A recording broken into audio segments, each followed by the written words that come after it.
yourself on the right track today. Or maybe it'll just help you recalibrate. Take your mind off all the stress that's going on around you. Come on, you ready? Let's go. Living out loud, living out loud. Loving out loud, loving out loud. Laughing out loud, laughing out loud. I want the world to know that I'm blessed.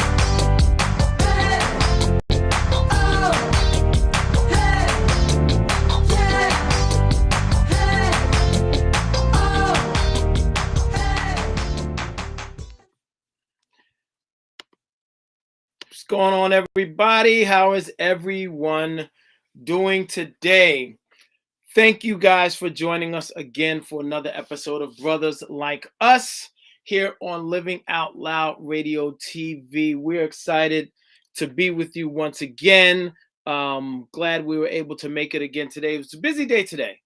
Very busy day today. Bittersweet.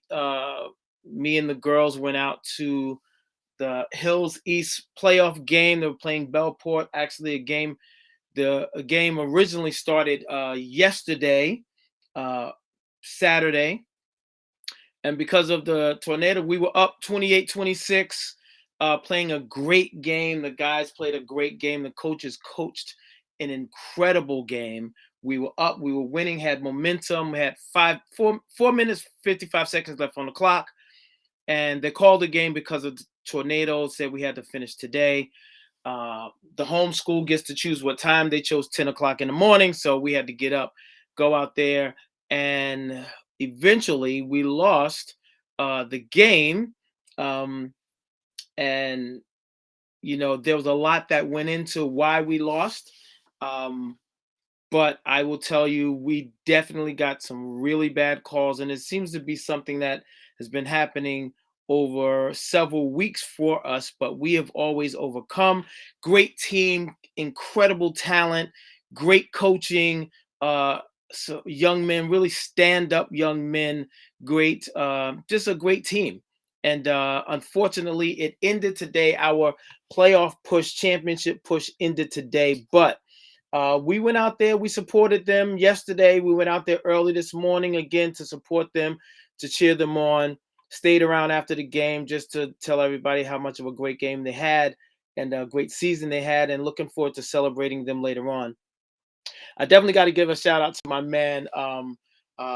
You know, everyone knows that me and Rodney are very, very close to Patterson family and the O'Neill family. They are linked forever. And Shane just had an incredible season. But yesterday's game, he really showed out, man. He did everything. Great defense. They even put him in on offense as a wide receiver, a crucial catch, blocked an extra point. I mean, the guy was all over the field. I'm looking forward to what comes next for him, you know, going forward. He's a senior moving on to college, and I know there's some interest, and I'm looking forward to doing some road trips with the Pattersons to go cheer him on next year as well.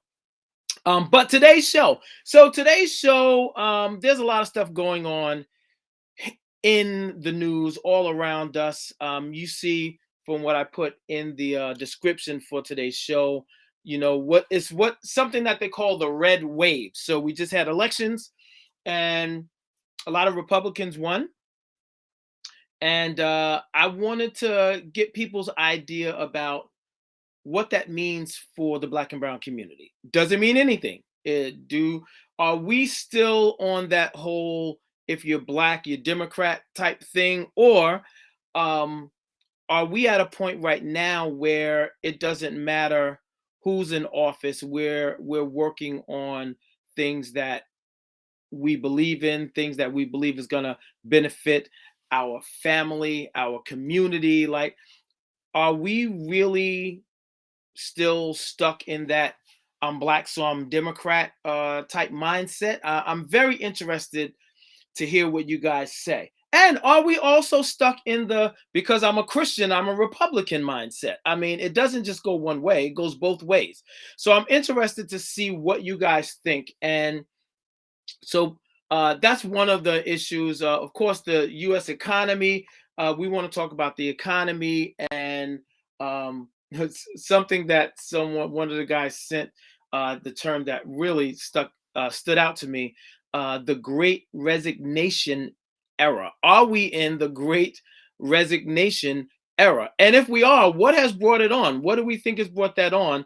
And how does that affect the U.S. economy? And then again, how does it affect us as Black and brown families, communities? How does all of this affect us?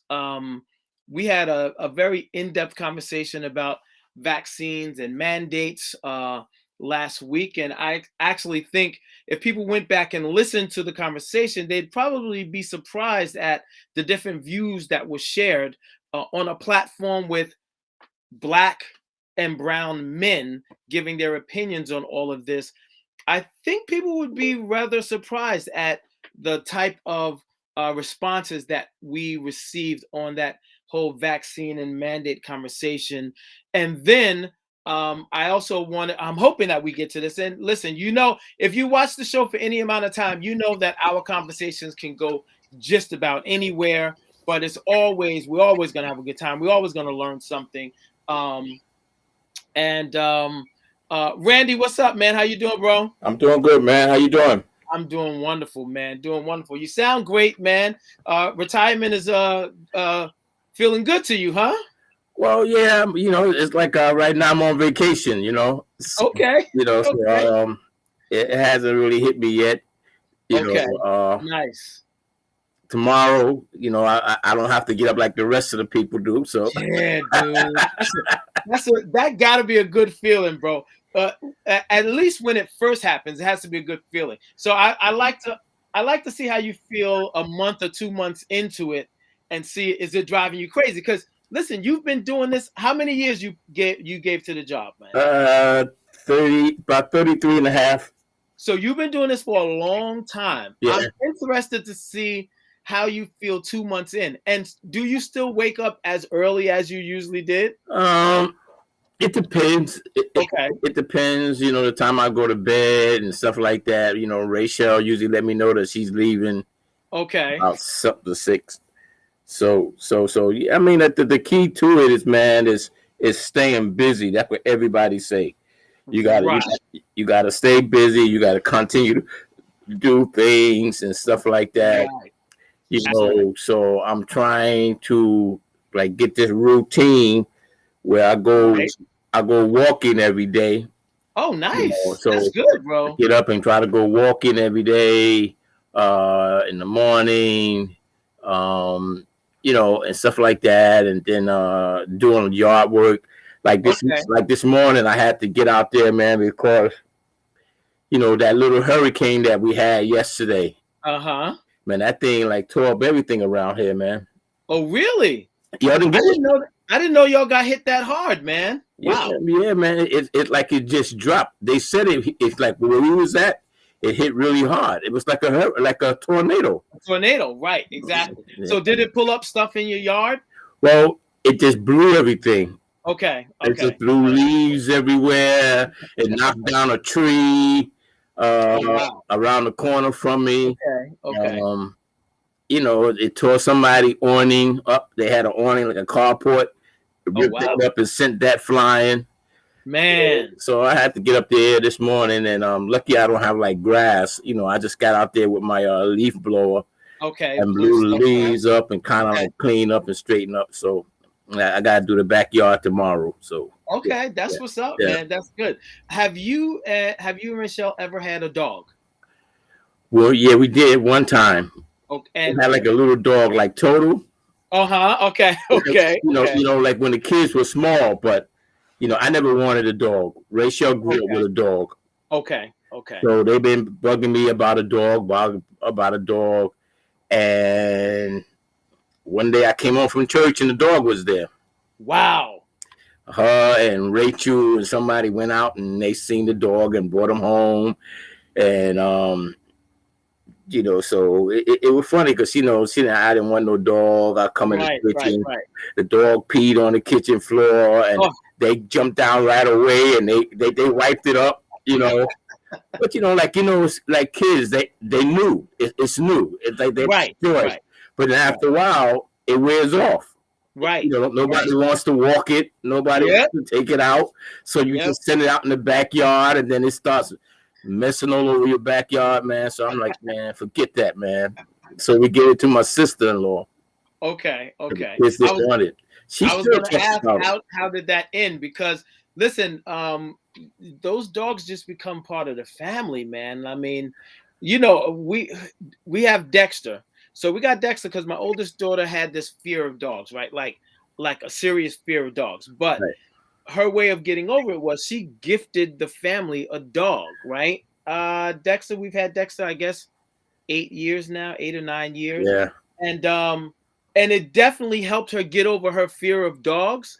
And he's like another child, man. When we go away for vacation, we got to see where's Dexter gonna be, who's gonna watch him, who's gonna check in, where we're gonna send him. You know, they just become part of the family. And we've had some dogs back in the day, but you know, having a dog these days is different from back in the days, right? Well, you know, I don't trust no animals. Really? None. No, I don't do cats at all. I don't trust cats. Listen, I don't trust no animals. Wow. You know, I'm no people that say, "Oh, they got a nice dog, he's friendly." I trust no animals. So you don't trust them because you think they're like gonna bite you or attack or something? Listen, they got teeth. They got teeth, and you hear the stories. I mean, you see it. You know, you see it on YouTube, Facebook, stuff like that, where animals just, you know, they're temperamental. They just don't feel like being bothered one day, and you know they got you. Yeah, listen. I mean, Dexter is phenomenal. We love him to death, man. Yeah, you know, Juan and Adrian just got a dog. Love him. They love him. He's beautiful. Dexter is big though. Yeah, Dexter's a nice size. We got him. He was a nice little fluffy puppy, man. And if he gets mad, you can't handle him. Oh, listen. So there's training. There's certain trainings, and you know, we had several trainers come in to help us with Dexter.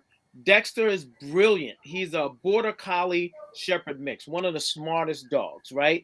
So when we first got him, I was building all these little things down in the basement to try to keep him in his area. We come down the next morning, he's somewhere sitting on the couch, man. He done picked his way out of whatever I put up for him. He's brilliant, but he does respect me, my voice, right? Right. He does whatever he wants with the girls. Like, you know, he could push them around. But if they just call my name, he'll generally straighten up and go do what he has to do. Right. But it's a process getting them trained, man. Man. I don't have no time for it. I don't want to be bothered. I hear you.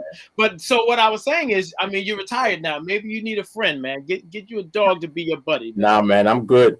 I can do what I gotta do. I hear you, I'm home. I take it easy. And I'm good. Right. Absolutely. I know. I got you. Nicole, how you doing, sis? It's great to see you. Randy, thank you so much like for joining us. People. That's right. They just like people. Yep. They just like people, man. That's a good one, Nicole. They just like people. And I'm like, you know what? I'm good. I'm good. I'm in a good place. My wife constantly keeps saying, "Oh, let's get a dog. Let's get a dog." But see, Rachel's not going to be the one to walk him. No, and you're going to be the one that's home. For now, you're retired. You're going to be the one at home. That's home. She's going to be at work. I don't want it, man. I don't want it. I hear you. I didn't retire to do more work. I hear you, man. Luis, how are you?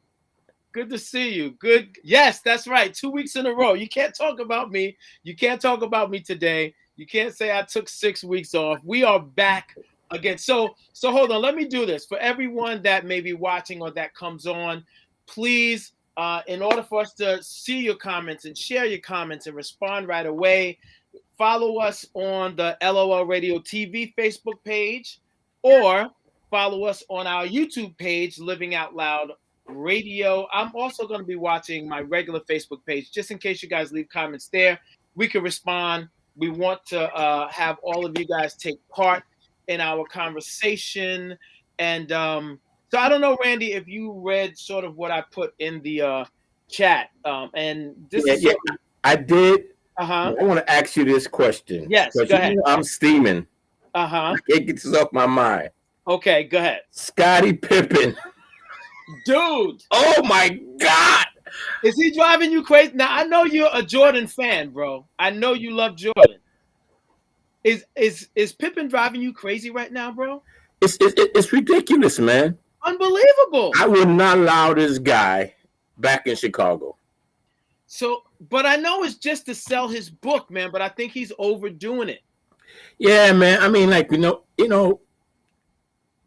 listen, when you go and attack the guy, Michael, personally, and see the thing about The Last Dance, like I watched it like 12 times. And when I ain't got nothing else to watch, I put it on. Right, just throw it on. Exactly. And so all this stuff has been out before. It's nothing new. Of course. So only thing they did was they interviewed everybody, certain guys on the team, and let people talk. That's all they did.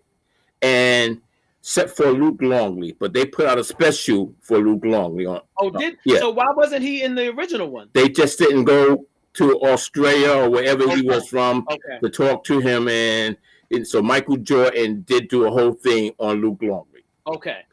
And so everybody they interviewed everybody. Right. Scottie Pippen knew. The problem that they didn't know that Michael, nobody really saw it. Michael did his interview. So Michael was the one that's really narrating the whole thing, right? The whole thing, basically. Right. So it is somewhat true what he said about Michael wanting to showcase himself, to show everybody, or especially the young people today who think LeBron is the king, that he was larger than life back in his day, and even now larger than LeBron. So to some degree, I can agree with that. And the reason why I can say that as far as on Michael's point is because the past is always forgotten. Right. We tend to forget about the past. We focus on what's in front of us. Right. And so by him doing what he did was to say, listen, before there was a LeBron, there was a Mike. It's like you got these guys, the young people today will put some of the young entertainers up and say that this guy is great and this guy is this, and then us old folks say, hey, wait a minute. Have you ever heard about a guy named Michael Jackson? Right. So you got to continue to bring the past to the front.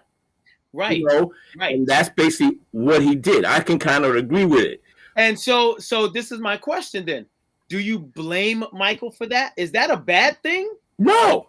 Not at all. I don't see it as a bad thing. Because again, people will forget the past. Right. So if that is true what he did, then I don't blame him for doing it. And it was supposed to be released later on. But when the pandemic was hit and everybody was shut down and nobody was out, no sports was on. Perfect time to release it. They said release it. Right. And they couldn't release it without his consent. Exactly. Exactly. So the thing is, Scotty want to attack him on all these different things, but to me, there's at least 3 times that I could think of that Scotty had let his teammates hanging. Right. Yes. When you talk about the migraine, that was the game 7. Yep. That he couldn't play. Do you think Michael Jordan would have played if he had a migraine?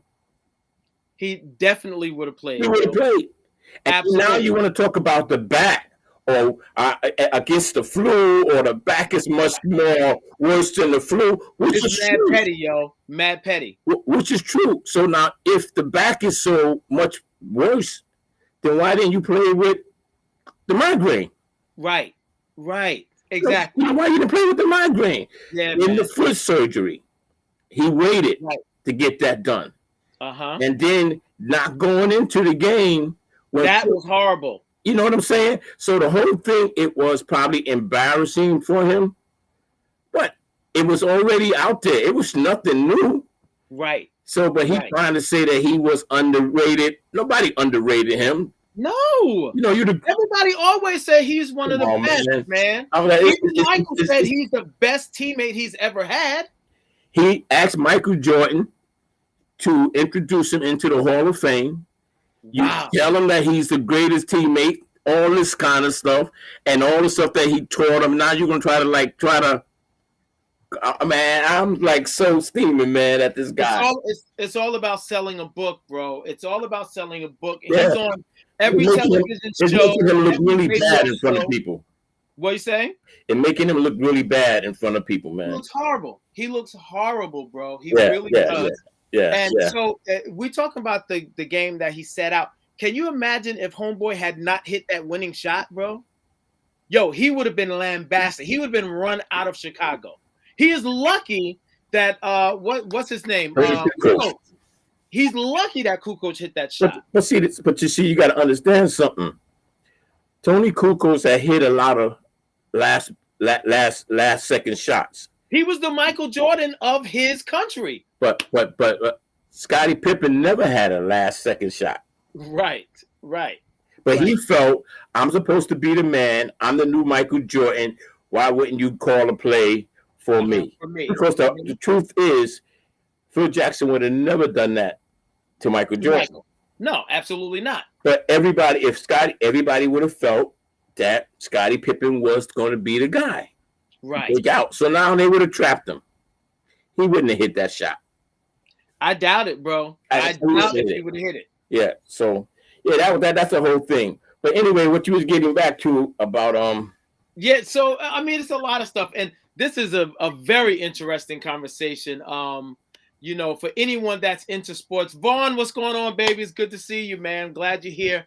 I know you might be getting yourself set up, but we're here just talking. So this is the thing, Randy, and I think we've talked about this before with you as far as politics and voting and everything.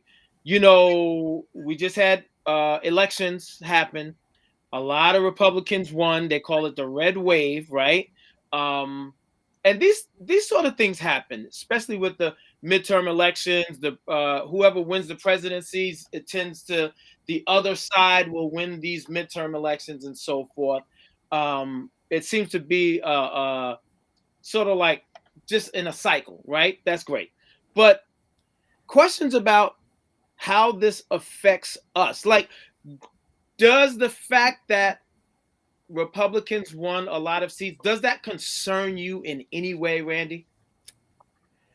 You know what, man? At this point in the game, first of all, I haven't really been up on it. I've been true. So I don't know who won. I don't know who did. I don't know nothing. But the bottom line is,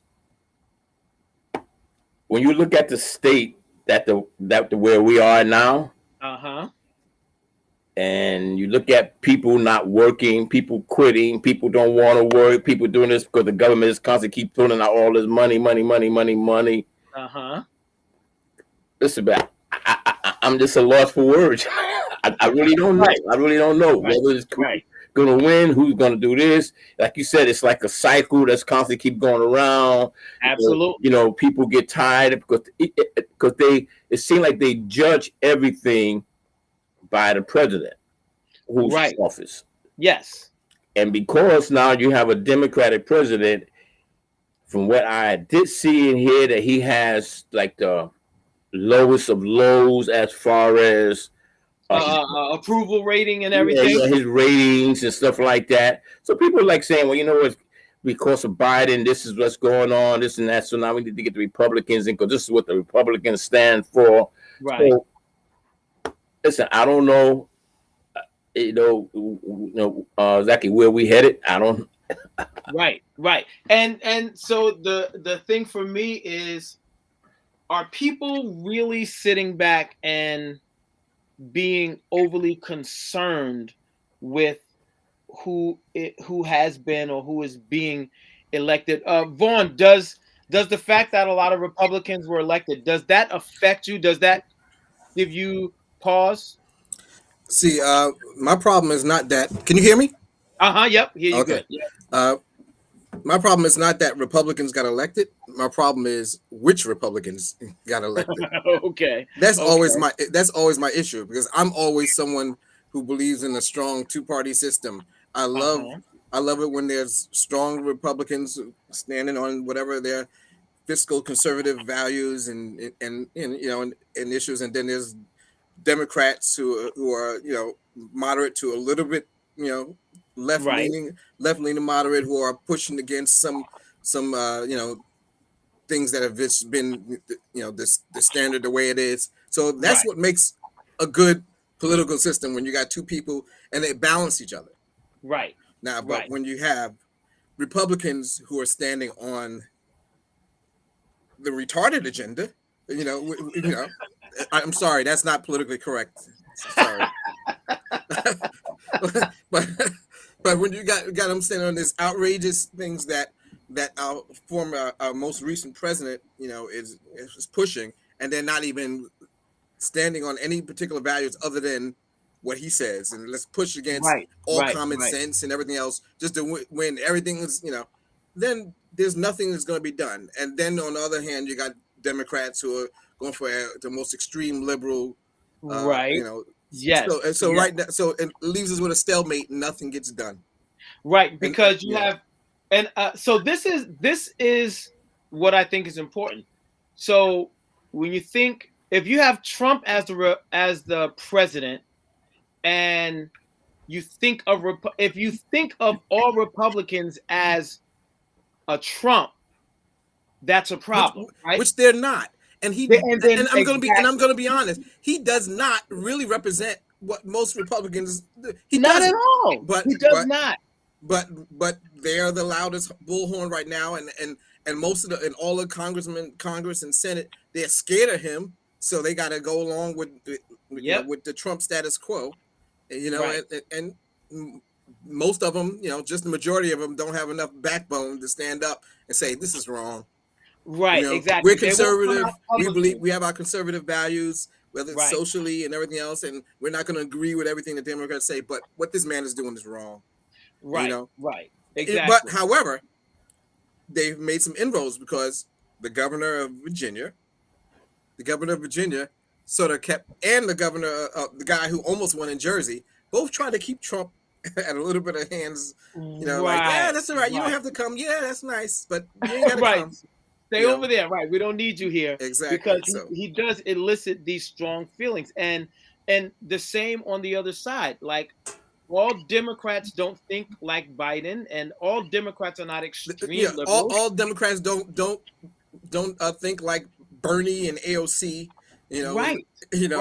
Right. So I think there is a majority on both sides that are more middle leaning than extreme.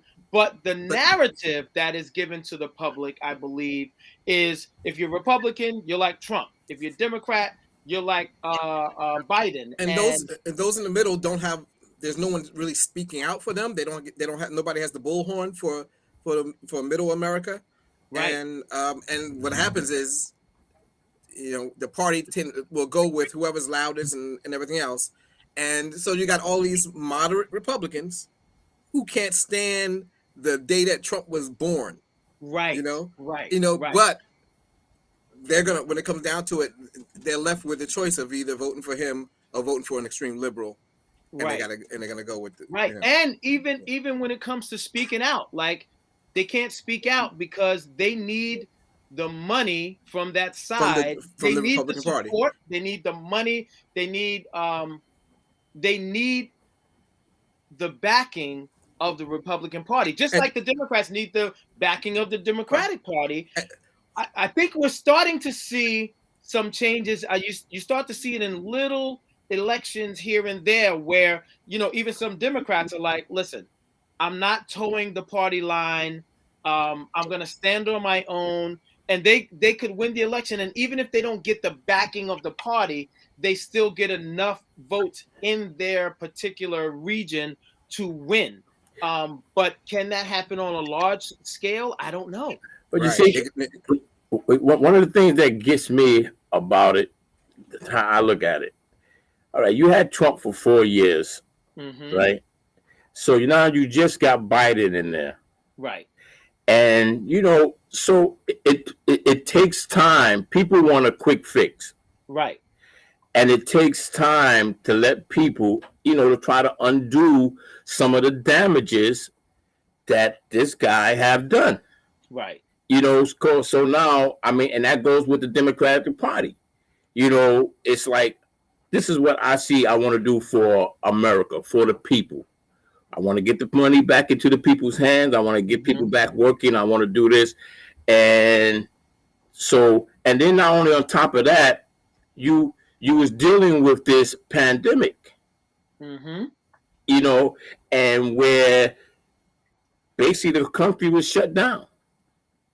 You see, and so now we trying to get things back moving. We trying to get things going, and people don't want to wait. They want a quick fix. Biden only been in there for a year. Right. So everything that this man is doing, it's like they attack.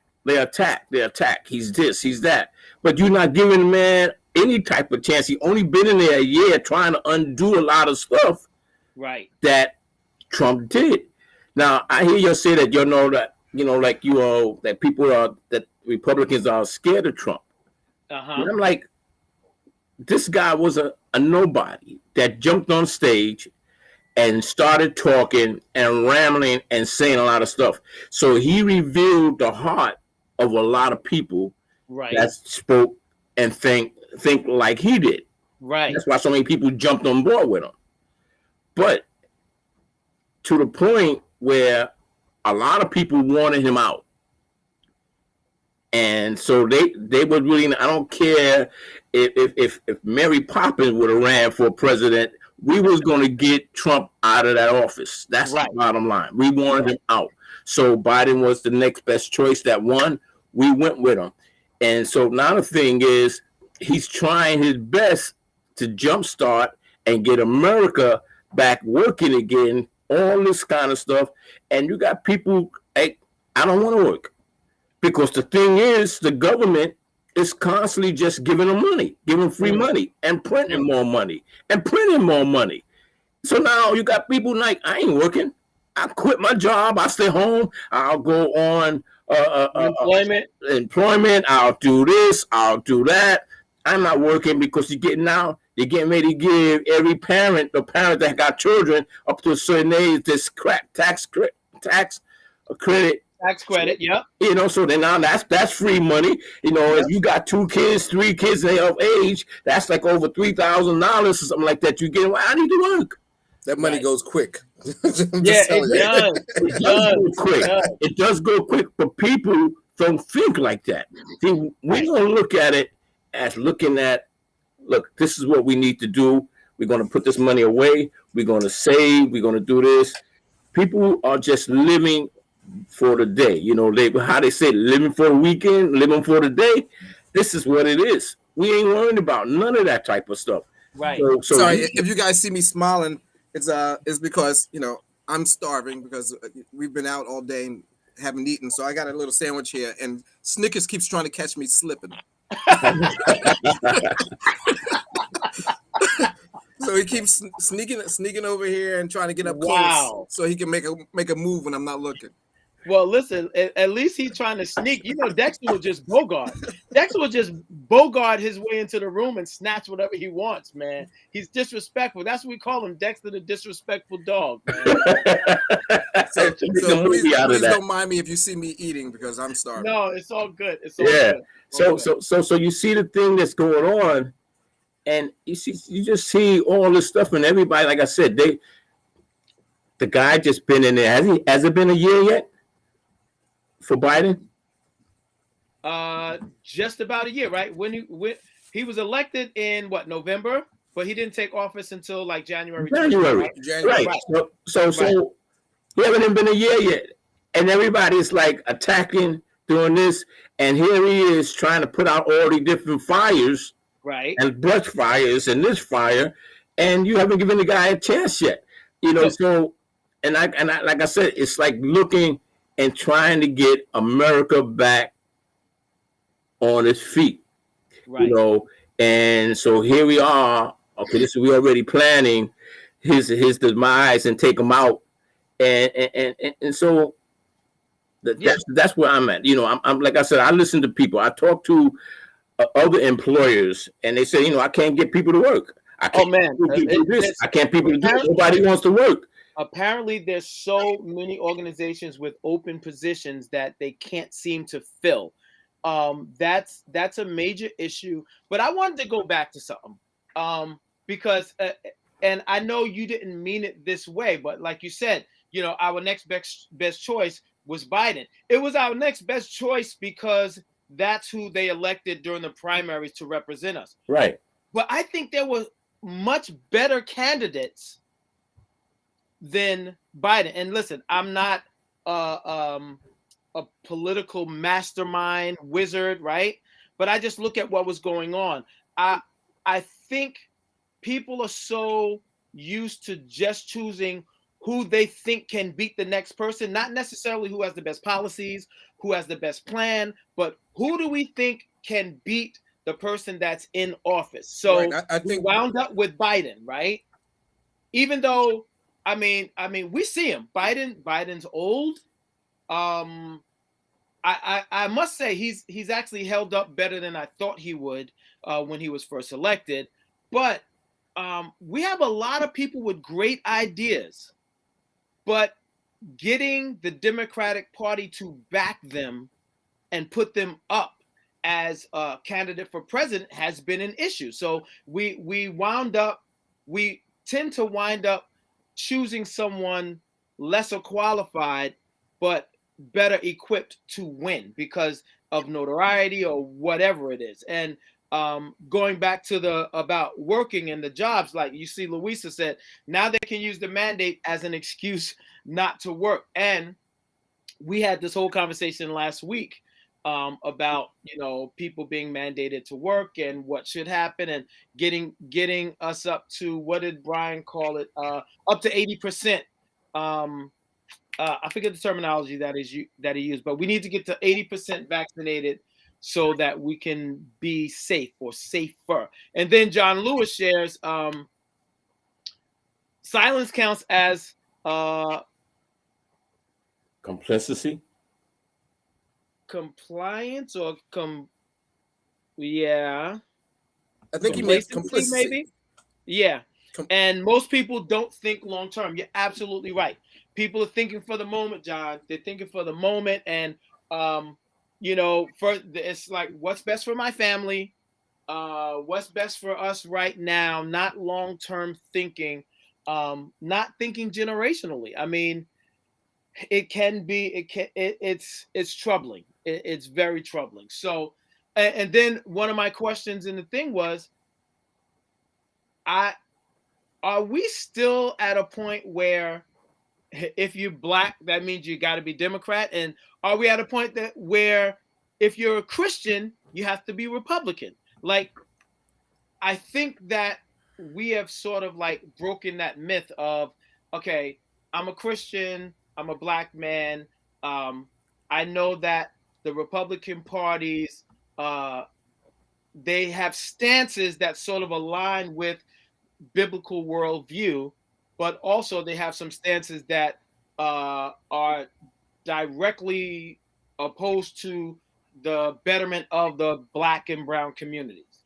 In my view, I won't No, paint a broad I think picture. that's pretty much accurate, and that's why although I'm a registered Democrat, I've always been someone that you put those two people in front of me, and I'm going to investigate those two people, and I'm going to make my judgment there. I'm not towing the Democratic line because a lot of y'all are idiots. Right. And some of you Republicans are straight up bigots. Right.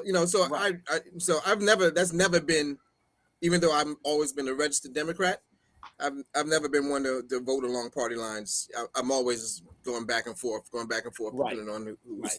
And for me, I was never like a guy that like I spoke before, was a guy that voted. It was not a big thing for me. So I never really got into it and all that kind of stuff until maybe like Obama or something like that. But I think that it has to do with maybe like the age group, Okay. because some people, no matter what, they can know that this guy could be a Republican and he's no good for the country, but I'm a Republican, so I'm going to vote Republican. Right. And they can't break that or divide that thing. Well, listen, it's not about Republican, not about Democrat. It's about who's the right candidate, and that's going to help push the values that I like, I have, and I can agree with. And so, but I find that it doesn't matter if you're Democrat, if you're Republican, whoever gets in there, your party always seems to turn on you anyway. Because when Obama got in there, the Democrats turned on him. Biden's in there. Democrats can't, the only good thing that they try to do, and it's that you see that they try to come together. When it matters, the Democrats try to come together to overtake the Republicans, to stop the Republicans. Then they go back to doing whatever they need to do. Right. So like when it comes down to that infraction bill, they want to vote the Democrats to help push that. When they was talking about giving the stimulus checks out, it was the Democrats that pushed that. Right. And to the point that it just seemed like the Republican is like, look, we ain't doing nothing. It's supposed to be about the people, because that's what it's supposed to be about, no matter which side you on. Right. About the people, because they are the one that get you in there. But it turns out to be that it's about whoever. If you vote for my party, this is what it is, and it's just like I don't want the other one to win. Yep. Don't want them to win. And so that spoke. Where I saw that happen was when with Obama, President Obama got in there, and they were making statements that we're going to make sure this guy is a one-term president. We're going to make sure that he goes down as one of the worst presidents in And the that none of his policies passed. None of them. Right. But see, right, that's what they did. And they fought against every little thing that this man did. Even if it was good. Even if it was good. Right. So it didn't matter, because it's not about the people. It's about my agenda as a Republican and what I want. And this is where the problem is, because I see it that it's not about the people. It's not about the country. So to me, Biden came in saying, look, this is what we got to do. We're going to now do this thing about the mandate. So they're fighting him on that, where the court system just knocked that down. They just knocked it people down, that's right. over 100 have over 100 employees that he can't mandate. Yep. And so all the little things that they try to do, somebody fights against it. Right. And so it's not about the country. It's not about the people. It's not about none of that kind of stuff. It's about winning or losing. We want to get, people was hurting. The pandemic has shut things down. People that have no money, let's put money in their pockets. Nah, pump that. Unless you give me what I want, I ain't voting for you. Right. So you don't care nothing about the people. You ain't care nothing about the country. And I don't care who it is. That was one of my main reasons. And I'll be honest, why I didn't go out there and say, I'm not voting, man, for course. It's going to wind up being the same old cycle. People had this one guy was telling me that Trump did a lot for black people. He was an Italian guy. I said, well, that's kind of strange, because I'm black and I don't see what he did for me. Right. And he said, well, you know what? He put money in your pocket. I said, that's funny, because I don't see it. I said, I'm bringing home the same check. Right. I don't see nothing. And his point, well, you don't see it because you don't want to see it. This is the mindset of people, man. Yes. What's the black minister that's in Trump's pocket? God. The one that used to that kept saying over and over again, he's the most pro-black president in the history of America. Yeah, I forget this dude's name, man. That was Daryl Green or something like Daryl. Yeah. I mean, see, it's just crazy. And see, the thing is because these guys all about power. Right. You see, so now I'm going to stick with you but don't forget me. I'm going to stick with you. Right. I'm going to vote with you. I'm going to ride with you. Yep. So that when you get into office, that you would put me into a better position. You're gonna give me a position, Right. right? And that's what Right. a lot of them are looking at. They're looking at what they can course. get, their position, so they ride with this guy. So a lot of them feel that Trump might get back in there in 2020. Of course they do. Yes. You know, Yes. and so this is what they're looking at. So now I'm going to stick with him. I'm going to ride with him so that I can maybe get another position or a higher position. Right. Because he's gonna look back and say, all right, you were with me. So, but it all amounts to table scraps, man. Whatever he hands out, it amounts to table scraps, and people are willing to sell their soul for it. And again, I think that's on both sides. I think that happens on both sides. So I want to go to this. Luisa, I had your question up for a while, and I'm going to get to your next comment also. What does being a Christian have to do with your political party? Vaughn, you want to answer that? Well, I mean, it's obvious that the Republican Party, they have some stances which align with a lot of what evangelical Christians believe. It comes down to things of abortion, gay marriage, things of that nature. Right. You know, the Republican Party tends to be in that stance because they're conservative. So a lot of things that they say that they stand for and everything else tend to fall in line with what with the Christian mindset. Right. Although a lot of it is just them talking and then actually believing it or even following through. Because listen, abortion has been law for how many years? How many Republican presidents have we had? Right. It ain't going nowhere. Right. It ain't going nowhere. So I mean, so that's the reason they can still use it as a tool to get people to follow, to believe. They can hold it like and come on. But they're never going to actually give it to you. And let's be honest, the Democratic Party has aligned itself with a lot of things that those of us who are evangelical Christians are like, but and they push those agendas. Right. So So exactly. So that's why some people will say that you have to be, as a Christian, you have to vote for a Republican, because how could you stand for that party, that demonic party? Although some of the things that the Republicans are actually doing is just as demonic. Of course. They just don't verbalize it, or sometimes they do verbalize it. Oh yes, I mean they've gotten more bold over the last 4 to 5 years because they had a leader that was bold enough to say the things that was in his heart and sometimes the things they do, because also as a Christian you're supposed to have a heart for people, and the Republican Party has been well known for not really caring about how people end up. They just want to push certain agendas. Right. So now, go ahead, Randy. I'm sorry. I mean, that's why for me, man, when it comes down to that, man, I don't get caught up in all that, the evangelical, that they Christians and that and all this kind of stuff, because to me, you have to, when you talk about being a Christian, you're talking about being Christ-like. That's what it means. Mm-hmm. Right. And when you start getting into your own personal feeling, which a lot of them do, you are no longer stepping in or walking in that Christ-like faith. You're walking in your own thing. So that's how come I can't get with half those guys and what they talk about and what they believe and stuff like that. The same way with anybody. I don't care if you're a Democrat, whatever. People are people. And, the Bible have always been used, and it have always been abused. Yep. And it has been brought to the place where you can use it to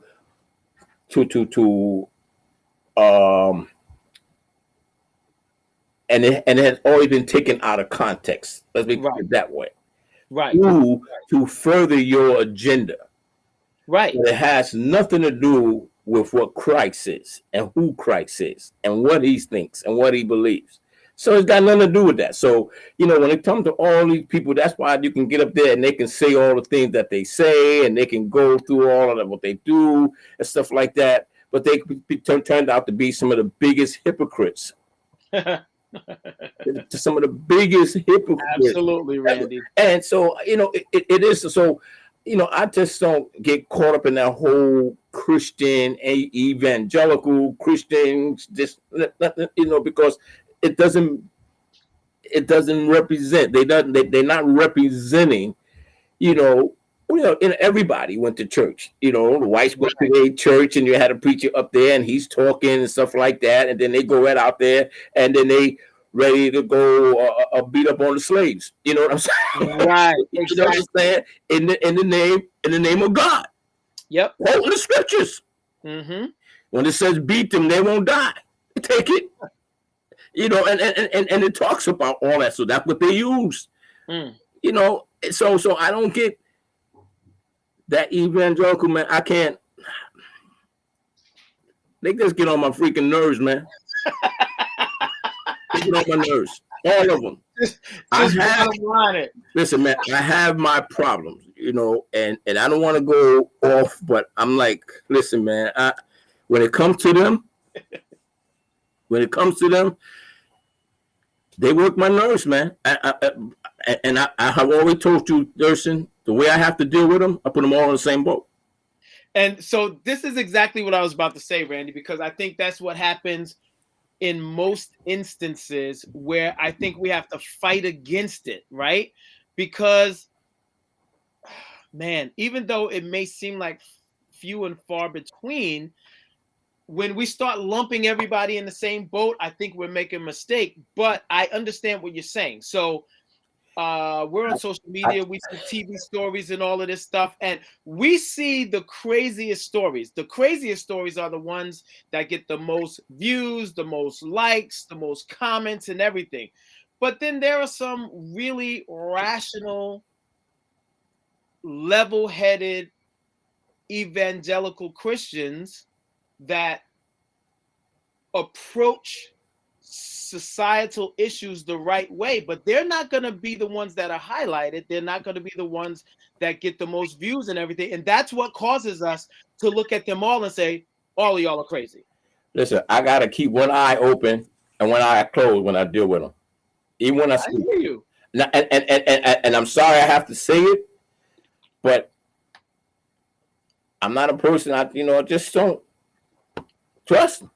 I hear you, bro. I hear you. And the thing is, you have to also, I say, and evangelicals, they're allowed to disagree with us, and because, like you said, everybody's not extreme. They might be different, at different levels along that whole, when it comes to a different subject, when it comes down to racial issues and everything else. Some, they all are not extreme. Some could be here and some are there. And they have different opinions, and they're allowed to have different opinions. And some just don't have full understanding, but they want to have full understanding. So, so different people, they're allowed to disagree, and we shouldn't lump them into the bigot pool just because they have various degrees. I understand because they don't have our experiences, they don't totally understand. And there's probably no way they can get that totally understand, because there's no way they haven't lived our lives. They haven't had uncles and aunts to tell them stories and everything else. So all they know is being aware of these racial issues. They're not aware of it because it hasn't been their life. So you could tell them about it, and they can learn somewhat, but they'll never fully understand. Listen, I understand. I'm not saying that everybody is bad. I'm just telling you how I deal with them. So I mean, listen, there's some good people. There's some nice people. Right. You know what I'm saying? I'm not saying that they're bad. This is how I deal with them, and it kept me safe. Right. So this brings me to this point, and again, whenever we come on, and Louisa, I'm definitely going to come back to your question. That's why I left it up on the screen. We want to talk about Eric Adams. I don't know much about him, but I would like to ask Vaughn, because Vaughn stays in the city. So we'll come back to that. But I don't know if I sent this to you guys in our text. Alan Parr, he did this thing. And Vaughn, you probably know the name of this gentleman. Evangelical Christian leader, wrote books and everything, and he was speaking at a therapist convention, like the AAC or whatever. I think it was Josh McDowell. Yes, Josh McDowell. So he had these comments, and so this goes back to, I think, what you were saying, Vaughn. Like, I think some people are level-headed and have a good heart, but if you're raised, there's a thing about this country. We as Black people are forced to integrate into white culture. Whites are not forced to integrate into our culture, right? If they don't want to have to deal with our culture, they don't have to. So if someone like Josh McDowell, you said, right? If he's raised and all he's being told is Blacks don't work hard, they don't care about education that much, even though he understands, and part of his comment, what he was saying, that it's I know the system is not fair, right? And then he said something like, but most people of Black people or people of color, whatever, aren't raised with I forget if he said an awareness or appreciation of education and hard I work. think, yeah, it's something like that, and with and fatherlessness or something. I can't remember exactly what he said. Right. And Josh McDowell is somebody that's been a blessing to the body of Christ for a long time. Absolutely. He's written, but he's you know, he's been an incredible writer and teacher in the faith for a long time. And but what's in your heart is in your heart, and what's in your head is in your head. Right. And you can say stuff, even if you think you're saying something, and you can say something and it'll come out, you know. Right. it'll come out and everything else, because it's what you actually believe. You know, you want to do good, you want to help people, but it's what you believe, because it's what you've known and it's what you've been told. And I mean, he actually stepped down from his position. You know, and I feel some way about that. You know, where people are tearing down his whole ministry and tearing down everything he's done, and he's done great things in the body of Christ, great teaching and everything else. And now people are tearing down, want to use this as a way to tear down everything he's done, and he's like cowering and you know, and instead of it being a real learning experience and him being able to grow from it, it's gone the other direction, you know. Yeah, absolutely. See, the thing is, you know, I did listen to that when you sent it out, and I don't think that he should have stepped down. And then you have to also find out and listen to who are the ones that's tearing them down. Because again, if it's the church that's tearing them down, then again, they not being, you know, as far as passionate, loving, understanding, forgiving, all the things that we're supposed to represent, they not, because we quick to throw people to the wolves. Absolutely. And so again, we got to remember that we see the world from our own worldview of how we see things. No matter what it is, the way that we look at the world. You might look at it one way, Vaughn look at it one way, I look at it another way, Louisa, you know, Nicole, everybody that might be on the show. We have our own worldview on how we see things. Right. But the one thing that I always remember when I first came into CLC, in the front of the church, across the front, they had this saying that's saying, teaching people how to live by seeing it from God's point of view. And that struck hard to me because I never realized that God had a point of view. I heard the pastor's point of view. And most of the time I went with the pastor's point of view, but I never realized that God, what do you think? What do you feel?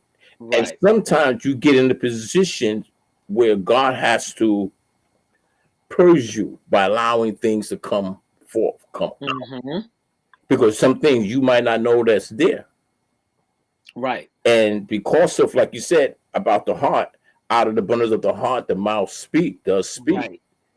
So when you start seeing these things, and although you might have said a lot of things throughout the years, there's always something You know, you see it all the time. Newscasters.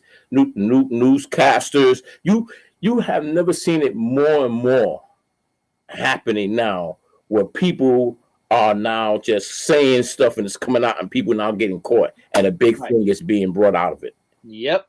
So now everybody is like walking on eggshells about what they say, Right. so it won't come out wrongly. Right. So and so I think that even in the church, you know, it was just something that might have been in him, and because of what he saw, so he spoke Right. it. Right. Right.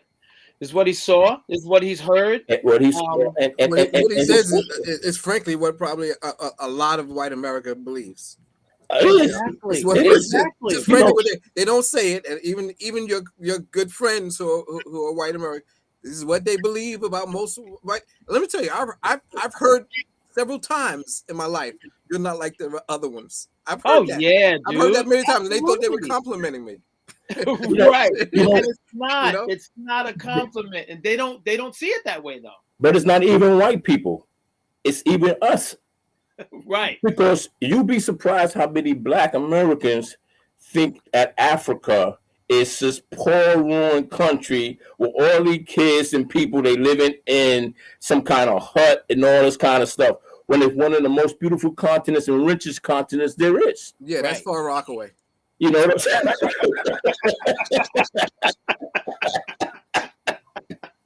But it's what they see.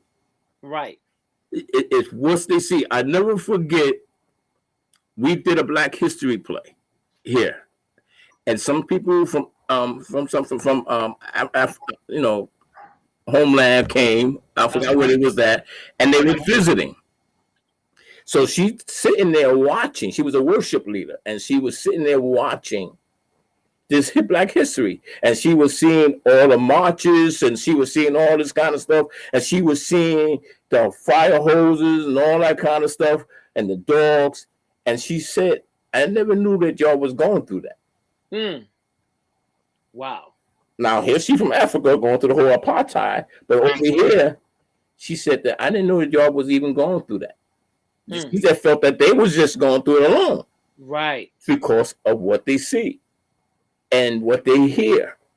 So you paint this worldview of what you see, and that's how people look at things. And so they judge you by that, and you speak on what you see. Not Right. that you know, you don't know nothing about me. But right away, because I moved into a neighborhood, right away you start saying, okay, there go the neighborhood. Yep. Yep. You know nothing about me. Right. And In my house, actuality, and my house is better than your house. but that's what I was just about to say. You may be the type of homeowner that takes better care of your home than the other people around you, but because of what they've seen and heard, they automatically assume They automatically there goes assume. the neighborhood, I gotta move. And you have the people that jump up in and they do that. So when you have these guys that speaking sometimes, you know, it's basically what's in their heart. They're not, and maybe not never said it. And this is why I say what I say as far as how I deal with them, because they could be the nicest person, you know, everything. You invite them to your house, they invite them to your house, stuff like that. But somewhere along the line, something comes out, and you're like, "Wait a minute, did he just say that?" Right, right. So then this is the question. And John, I see your comment. Thanks, man. They say you're different if you're an intelligent Black. And you're right. It does come from our community as well, because so when you hear a Black person tell another Black person, "Oh, you're trying to talk white," right? That is paramount to a white person saying, "Oh, you're not like the rest of them," or and listen, Erica and I would get this all the time. We go out, so we have this thing where we're basically integrating Long Island restaurants, one restaurant at a time. You know, Black family going. You know, and listen, we have raised our daughters a certain way, right? So we know when we go to a restaurant, they know exactly how to order, how to speak up. Not because we're trying to teach them how to be white, but we're just teaching them how you are supposed to represent, how you represent yourself, how you represent this family when you go out. So even when we're not there, we expect them to act a certain way, right? But we've gotten so many times, oh, they're so well behaved, or you have such a beautiful family, and blah blah blah. And so I understand they are not necessarily thinking it's a microaggression, but it actually is. So then this is the question: when there is someone that you have relationship with, a white person you have relationship with, and they say something that is a microaggression that they don't realize is a microaggression, how do you I think how we respond is important. We definitely should call it out, let them know why what they said is wrong and how it's offensive, and then give them an opportunity to sort of soak it up. Now, some people will fight back and like, no, I didn't mean it like that. You're taking it the wrong way. And that's a person that's not really looking to learn, right? That's a person that's looking to defend themselves. And I'll give you this. That may even be the initial response. It's a natural response. Like, I really didn't mean it that way. But when someone tells you that what you've done is offensive, I have to think of it the same way when I'm speaking with Erica or the girls, and I use a term that is not the right term, and she has to call me on it. Even though I didn't mean it that way, I still have to take it in and say, okay, let me start adjusting the way that I say these things or the terminology that I use. You would expect that a white person that hears that from a black person, that this is offensive or this is why this is taken this way, that they would take it and adjust. It may not happen overnight. It may not happen right away, because these things are ingrained in us, man. It's been ingrained in us for centuries and generations. Um, but yes, we definitely should call it out, but we also should think about the way in which we respond, as far as, like you said earlier, Vaughn. I think with Josh McDowell, it was a perfect moment to teach instead of canceling and just throwing him away, right? He has given so much to the educating of Christians, right, and the understanding of the word, um, and he would probably. This is one of the things that I think is held against very intelligent men, is that we think they should know better, right? Um, if Pastor ever says something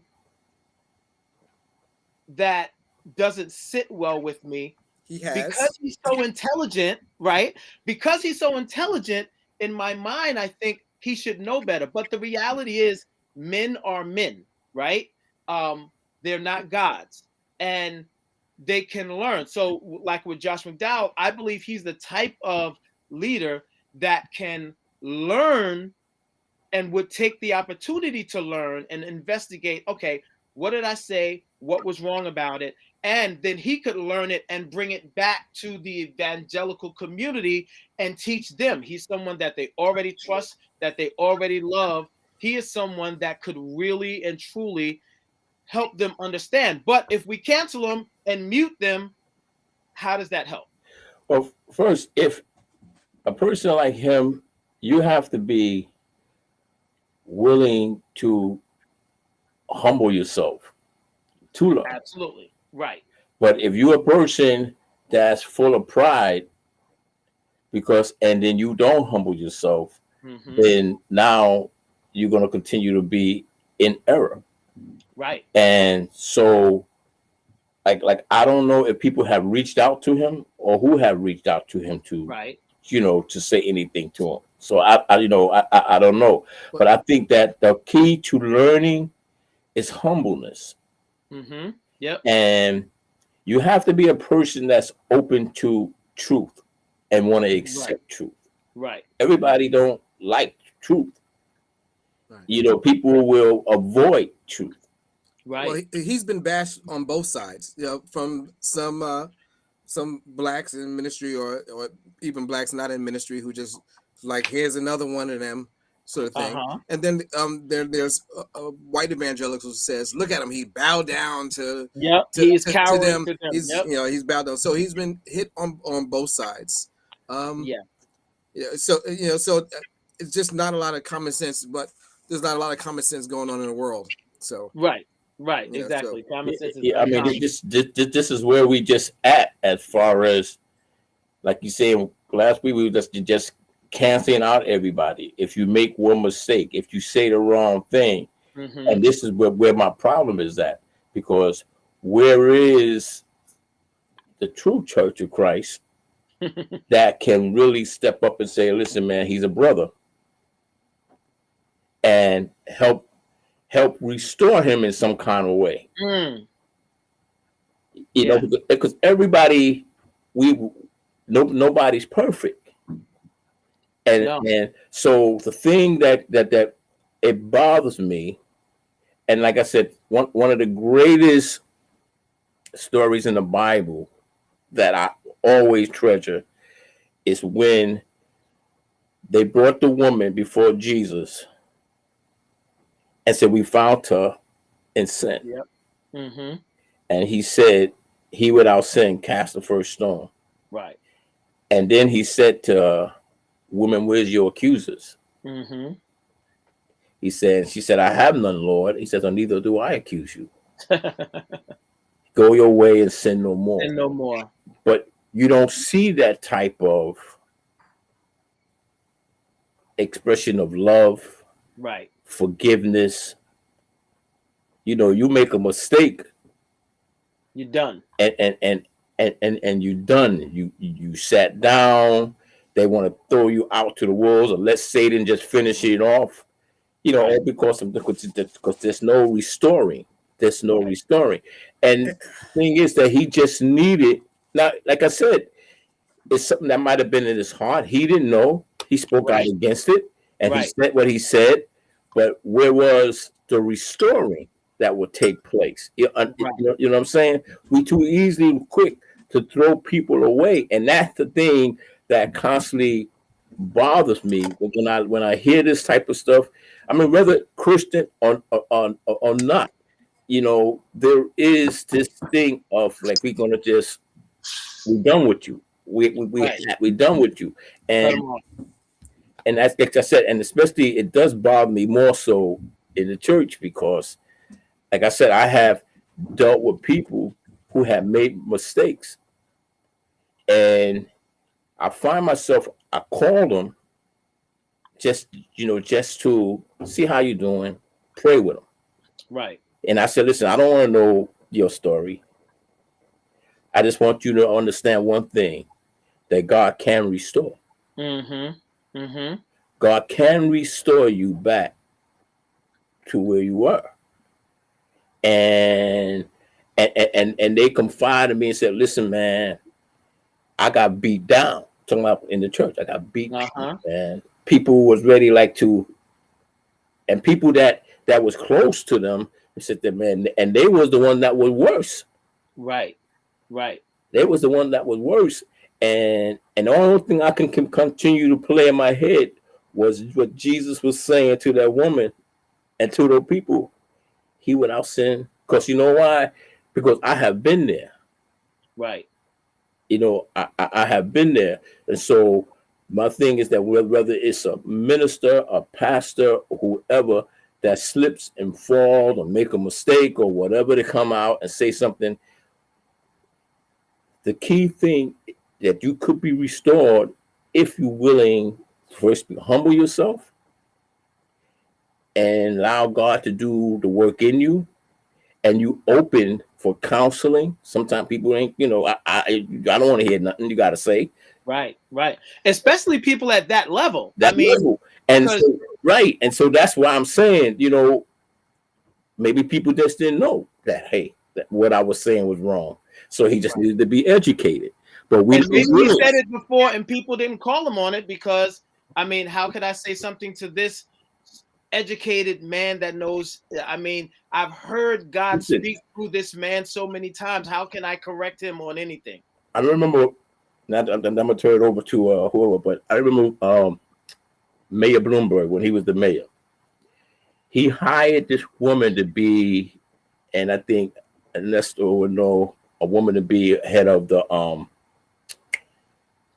education. Department of Education. Project for education. It was a woman, I believe, he had hired, and this lady had no experience, none. So what happened was they had a community meeting, and so she's sitting there talking to all the black and brown people about their children and stuff like that. So she says, maybe you should consider birth control. Lord have mercy. That's what she said. A white woman said, maybe y'all need to consider birth control. And they went off. Wait a minute. I know there was some women taking off their earrings after that. That's what she said in a black and brown meeting. Oh my goodness. And this, I mean, next thing you know, she was out of there. Done. She was done. And she probably earnestly thought she was saying something good, She bro. thought that's something good. That's what she thought. So, Ernesto, Reg, how you guys doing, man? How you guys doing? So this conversation must have been tickling your ears, man. I'm glad to see y'all jump on. Ernesto, you came on first, man. So I'm opening it up to you. Say hello, and what are your thoughts, man? Can you hear me? Yep, absolutely. Cool. I think first of all, sorry for my tardiness. You know, No problems, man. had to do chores. Absolutely. Randy, I think you should be on television. Just get me on my freaking nerves. That's a classic. I'm not gonna forget that. I'm doing well. My thoughts. I mean, I agree with everything that you guys were saying.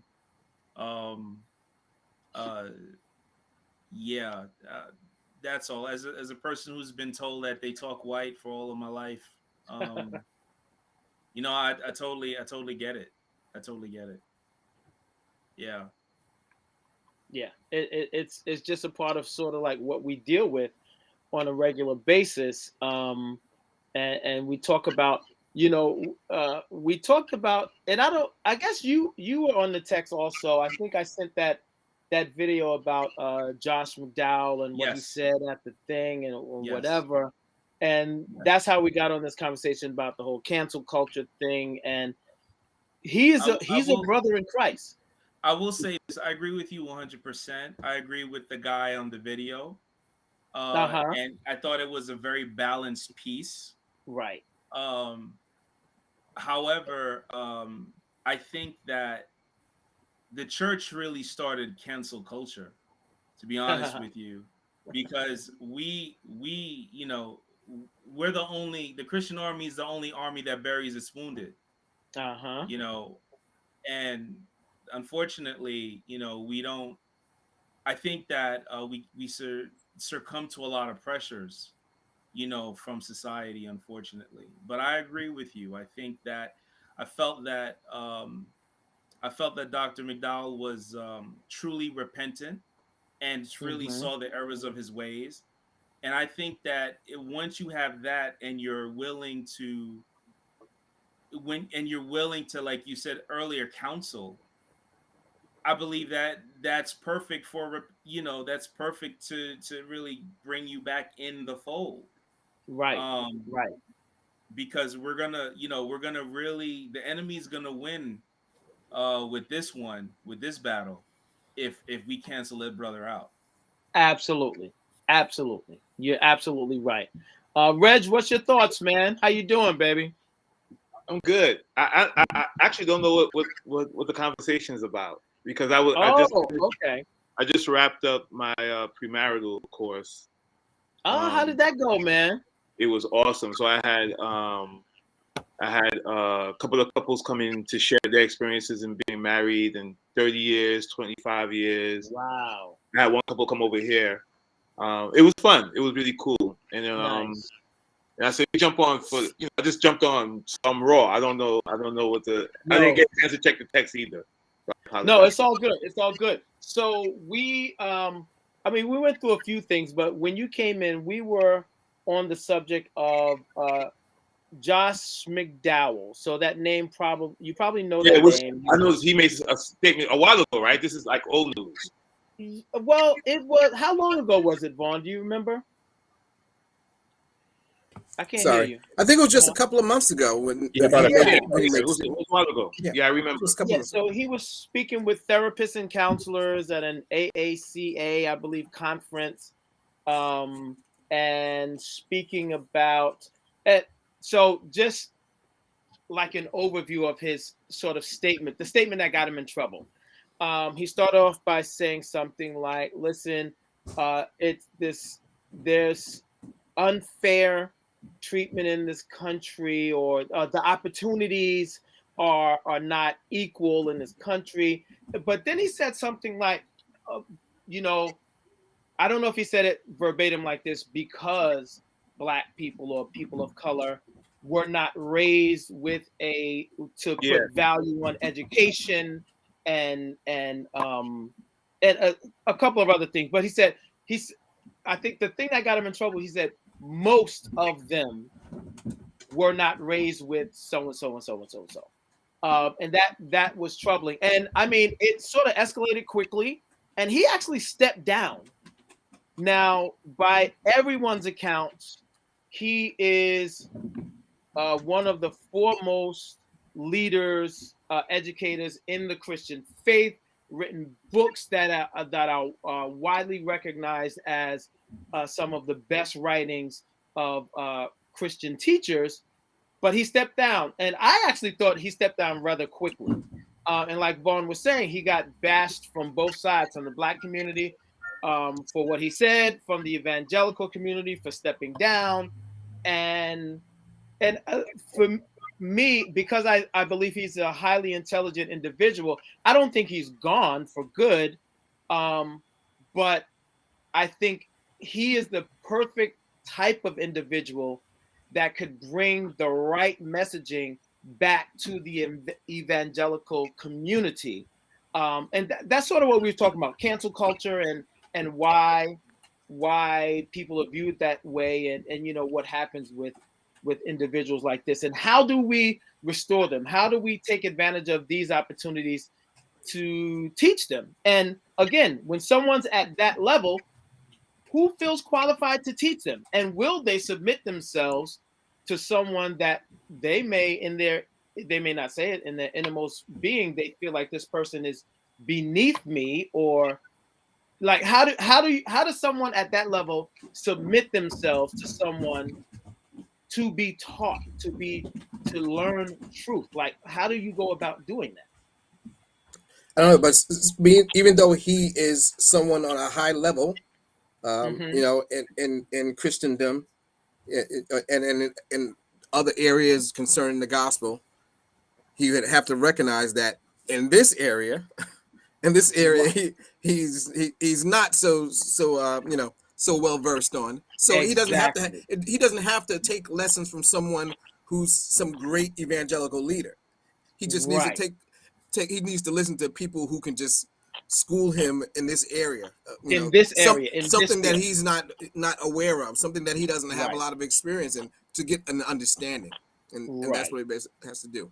Now, you were saying that, for him to be welcomed back into the fold, I'm going to be honest, I don't know if a lot of white evangelicals will be willing to listen to him if he wanted to come in and teach about this, because they don't want to hear about this. Right now, they're using CRT is really big, and people are teaching against it and having whole sermons against it and preaching against it without even an understanding of of CRT. And I agree, CRT. Some people have gone because anytime something's introduced, there are people who will pull it all the way to the left or all the way to the right. Right. And some of this stuff is extreme. But what they're doing right now is lumping anything that has any kind of teaching or about the history Yep. of racism and or its effects. They're just using that as an excuse to, nope, that's CRT. We don't want to hear anything. Right. That's of Satan. Don't try to bring that into our environment. Don't try to bring it into our church. Is divisive, because they don't want to hear about it. They don't want They to don't hear want it. to hear anything about it. So if Josh McDowell comes back and says, "Well, here's some things I've learned. Let me just bring this to the body of Christ," they will bury him. Or they may try to, and the reason why I say that, and I agree with you, Vaughn, the reason why I say it, because Ernesto's right. Listen, man, the scriptures, how many times did they try to cancel Jesus, right? Jesus would be praying, or he would bring a word. One time they tried to throw him off the mountain. They tried to throw him off the mountainside. The Bible says that he moved through them, because Jesus is nice like that, right? But here's the thing, right? They tried to cancel him, but they couldn't. And then he says, "No man takes my life," right? I lay down my life. I lay it down. So here's what I think, and again, and I'm not trying to be too deep. I don't know, because I don't know Josh McDowell except for his writings and his teachings, right? I can only speak from what I experienced, and I think Randy, when I came in, Randy was saying that he understands how that feels. I remember this may sound so totally disconnected, but I want to make a point. There was a television station that myself and Remnant, when I had the step team Remnant, the women's step team, we used to frequent this Queen's television programming, because we knew the woman there. Her name was oh my goodness, I forgot her name. But we got really Jean Chong. Her name was Jean Chong, beautiful woman. I met her, and she would give us these time slots on this Queen's television program, right?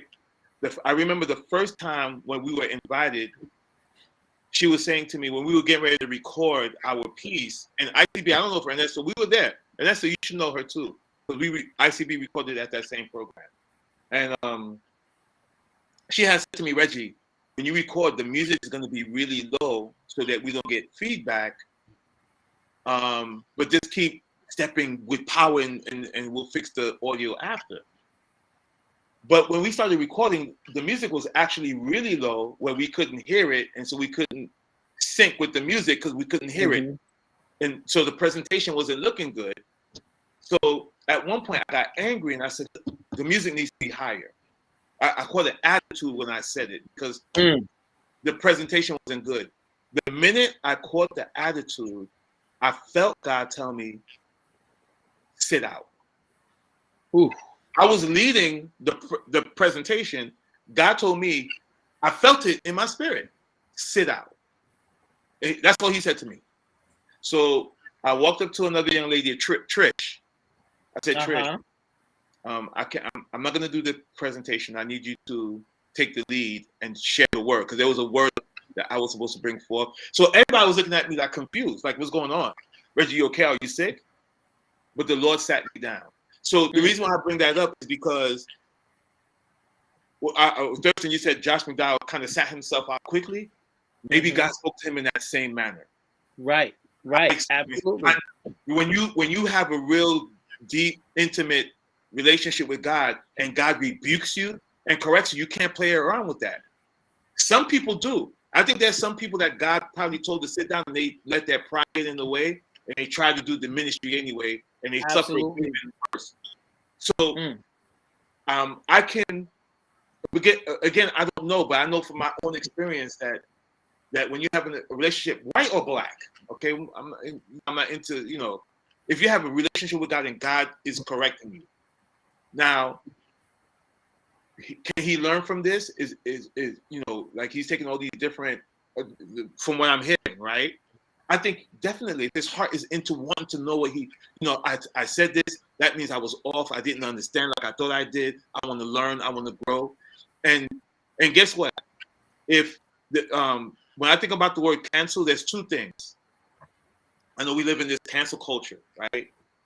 But God is very mindful to speak to us to make sure we don't cancel ourselves, right? There could be a time when, you know, I'm not fit because I made this mistake. I'm not worthy, right? But if God didn't cancel you and you're gonna take your cues from people, that's a big mistake right there. You can make a mistake, but if God puts you back out into the front lines, the same way you heard God when He said sit, like when I heard God when He told me to sit down, and I heard God when He told me to go forth. Right? So we have to be careful not to cancel ourselves, even if the culture doesn't want to respond to us because they want to live off of that mistake or they want to live in their power structure. So that's kind of where I am. You know, like I haven't thought about much of it lately because it's so much, right? Right. I've been trying to just focus on where God has me right now, but it's just sad. It's sad, you know, because what we all became judges of everybody. We judge everybody now. You're canceling. We're judged. We're doing the very thing God told us not to do. Right? We're going around complaining about everybody's speck. We got planks. We got a whole yard in our you know. Got like a redwood just sticking out of your eye socket. Yeah, that's what we have become, and it's dangerous. It's scary, and I, for one, I had to take some time. I said to you earlier when I took a step away from the show a little bit is because I was going through something really. I was like, I was telling me I was talking too much, you know. Man. And you want to make sure that whatever you talk about is where God wants you. Not every conversation is your conversation. Right. Not every battlefield is your battle. You know what I'm saying? You got to know where God called you. You know what I'm saying? So I only feel comfortable on this platform. But there's other things I've been invited to. I'm like, nah, that's not for me. I know that's above my pay grade. It's not where God wants me. He has other people for that. You know what I'm saying? So yeah. And everybody works so hard. Everybody tries so hard to look smart in every area. And the truth is, we're just not. We're not. Absolutely. True. We're not experts on everything, you know? And you got to be willing to accept that and admit it. Like, nah, I don't know that like that. So I'm going to be quiet and maybe I'll just sit and learn. Right. And guess what? You learn quicker when you humble yourself that way. Right. You learn quicker, but when you act like you know everything, then you gotta act. You know, you gotta. I know that. I remember last thing I remember when I was in Europe and I was doing missions and I went to this school and I think I probably shared this before. I went to this school and the school director met with me before we went in. I was going in as a Christian missionary. And a Black Christian missionary. So he met me before I went in because this is our first meeting. We didn't have time to sit down. And he was so we're walking and talking. And he says to me, he's trying to tell me that the school was hurt by a Christian missionary. Ooh. Right? He's trying to give me some quick history. But I'm like, I'm good. I got it. I'm not really paying attention to what he's saying. He's pouring his heart out saying, like, we're trusting you. But this is years of hurt from this other individual who came in and promised certain things and right. So I went on. I did the presentation and it was awesome. It went off everything. But when I went back to my room that night and I reflected, I felt nasty. I felt God convicted me. I said, yeah, and this is the way the world is, right? Yeah, you were successful, but you weren't productive, right? You didn't hear the heart of why I sent you. So I went back to the school the next day. I wasn't scheduled, but I went back just to meet with that director, and I apologized. And we're friends to this day. And I'm talking about this is like 18, 19 years ago. We're still friends to this day because when I went back then, he invited me to his home, and we talked about white and Black issues. We talked about the Dutch culture, the Black culture. You know, we learned from each other. So there could be this whole beautiful process with Josh McDowell that a lot of people don't know, and not a lot of people have to know. It's between him and God. It's how God chooses to restore him, and then when God says, "Okay, I want to bring him back out," yes, he's going to meet with some resistance, right? Jesus met with resistance up until the cross, Yep. right? So, that's how I see things. I love it. I love it, and I love that term, successful but not productive. Yeah. That's Yeah. huge, Reg. That's huge. Randy, I know you were about to share something, man. Yeah, I would just say, it's important to know who called you, because you can call yourself. and you get out there, and next thing you know, you fumbling and bumbling. But you got to understand that when you are called of God to do something, He has given you the blueprint and you must continue on the path that He set for you. And you're gonna always run into some resistance, like Mr. Reggie said. So now, when you talk about these evangelicals and why they said that they didn't want, they was upset with him. They wasn't upset about what he said. They was upset because he sat down. Right. Stepped down because of the things that he said. They felt that he shouldn't have to apologize. Right. Right. You see, so now for him to apologize shows us, to me, the humility in him, right. which now he can be corrected. He could be taught. You know what I'm saying? So, and that's why I say that in any situation, God can restore you if you're willing to humble yourself. But now, if you got a lot of pride, and God is, because first of all, sometimes things happen to you so that God can humble you. Right. You this big star, and God's been warning you. You've been, because I'm a firm believer in the scriptures that says warning come before instruction, pride come before a fall. And God's been warning you, been trying to get your attention, but you don't want to hear it because of where you are. So the only thing that He can do is allow now this thing that He's been warning you about to come forth that will break you. And He'll break you through embarrassment. But that doesn't mean that He throws you away. Right. Because you still can be restored if you're willing to go through the learning process. If you're really learning to go through the process where He's now trying to share with you, teach you, you have to humble yourself. Sometimes you need, like Mr. Reggie say, sometimes you just have to just shut everything off and just get away from everything. You just got to go through this thing where you just got to clear your mind. I don't want to be in touch with this. I don't want to do none of that kind of stuff, because there's so many things that's out there that's constantly speaking that sometimes it's hard for you to hear God. Randy, it's hard because so many things are going on. Yes. You're so right. I'm watching this show called Morning Show on Apple TV. Great show about television news program, right? They hit on so many hot button topics on that show. But anyway, they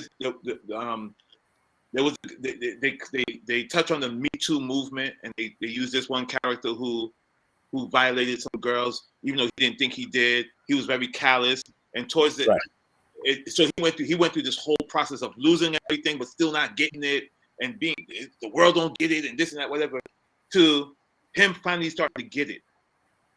And I thought about how hard it is to come back from something where you lived a wrong life. you thought a certain way.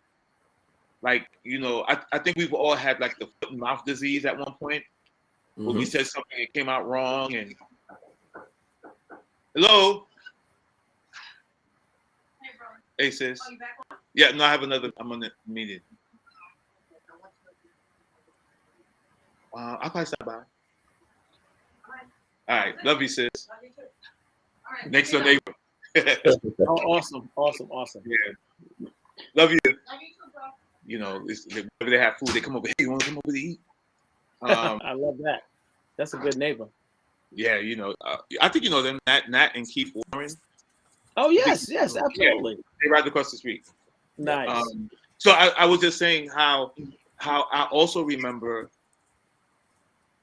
how devastating Ernesto knows. I think I shared the word Ernesto.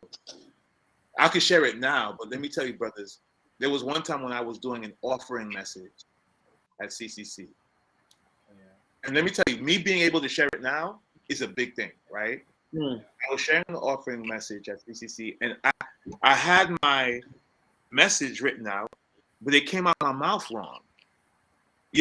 You ever have something structured a certain way, but it comes out you in your mind, you hear yourself saying it, but it comes out your mouth wrong. And when I said these words that came out my mouth, I felt the whole atmosphere shift. Mm. I saw Pastor sit back and cross his legs, right? Woo. And I knew at that point I was in trouble. When I said I couldn't sit back. Let me tell you, I went into an almost 3-year downward spiral from those words that I said that had to be corrected the following week. And I remember how all I sank into was what I said. And the reason I'm sharing that with you is because social media will always remind you of what you said or what you did, right? And almost erase all the good that you did before that, right? Now, there's different cases. You know, I'm not talking about like a person who's a repeat offender of something or anything like that, you know. But I'm talking about like when you just make an honest mistake, right? And you won't let yourself live that down. And so it's like you're drawing attention to that thing, and that's all you hear. And it almost drowns out all the other people that are saying, no, you can do it, right? You can get over this part. But I wasn't hearing that. You see what I'm saying? So I agree with Randy. Like sometimes you like I said, you could cancel yourself because it's so hard for you to get over. You can't believe, because we have that moment. We've all had those moments where, whether it be an argument with our spouse, whether it be a discussion with our coworker, we've all said something that we wish we didn't say or we could take back. Because once it's said, whoever it was said to, they will remember that. They will hold on to that. You know? And when you ask for forgiveness and you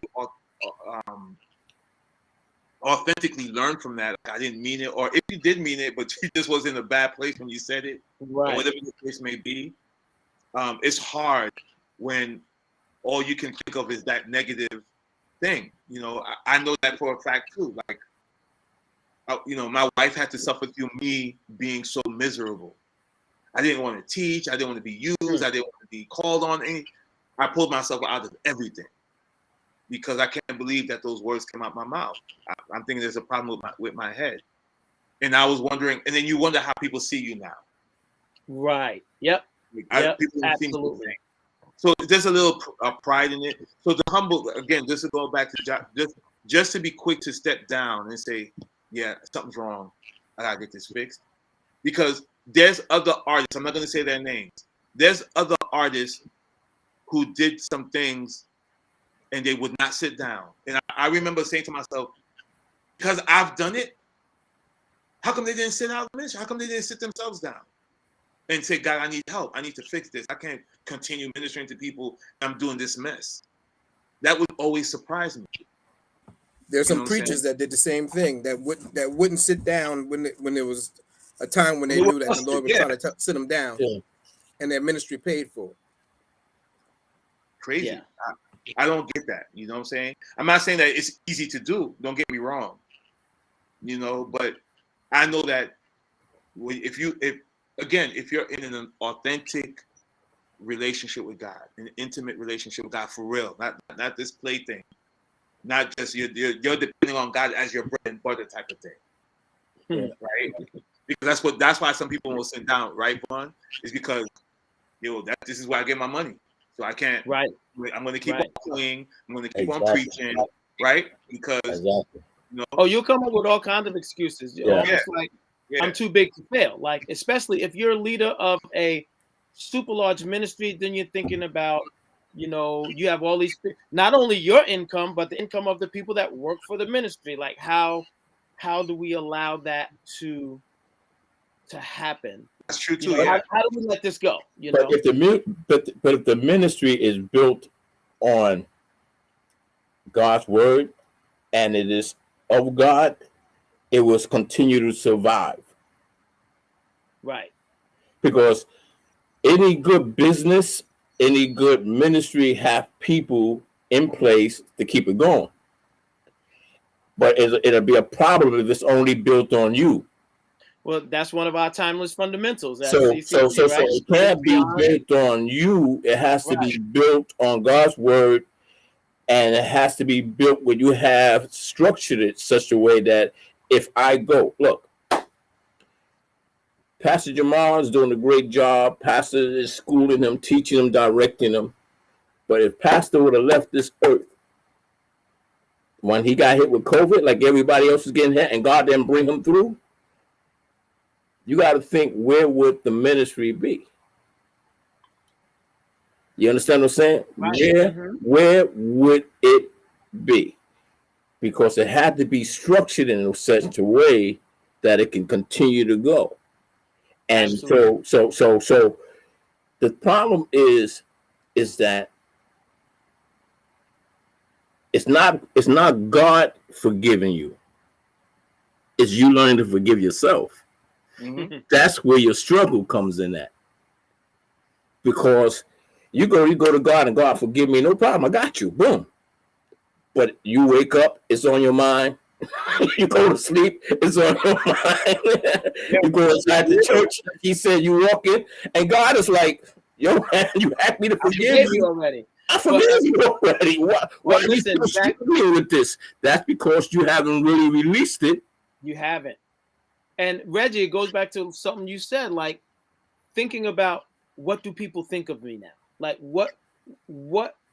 how do people view me now that I've made this mistake? I've said this thing, I've done this thing.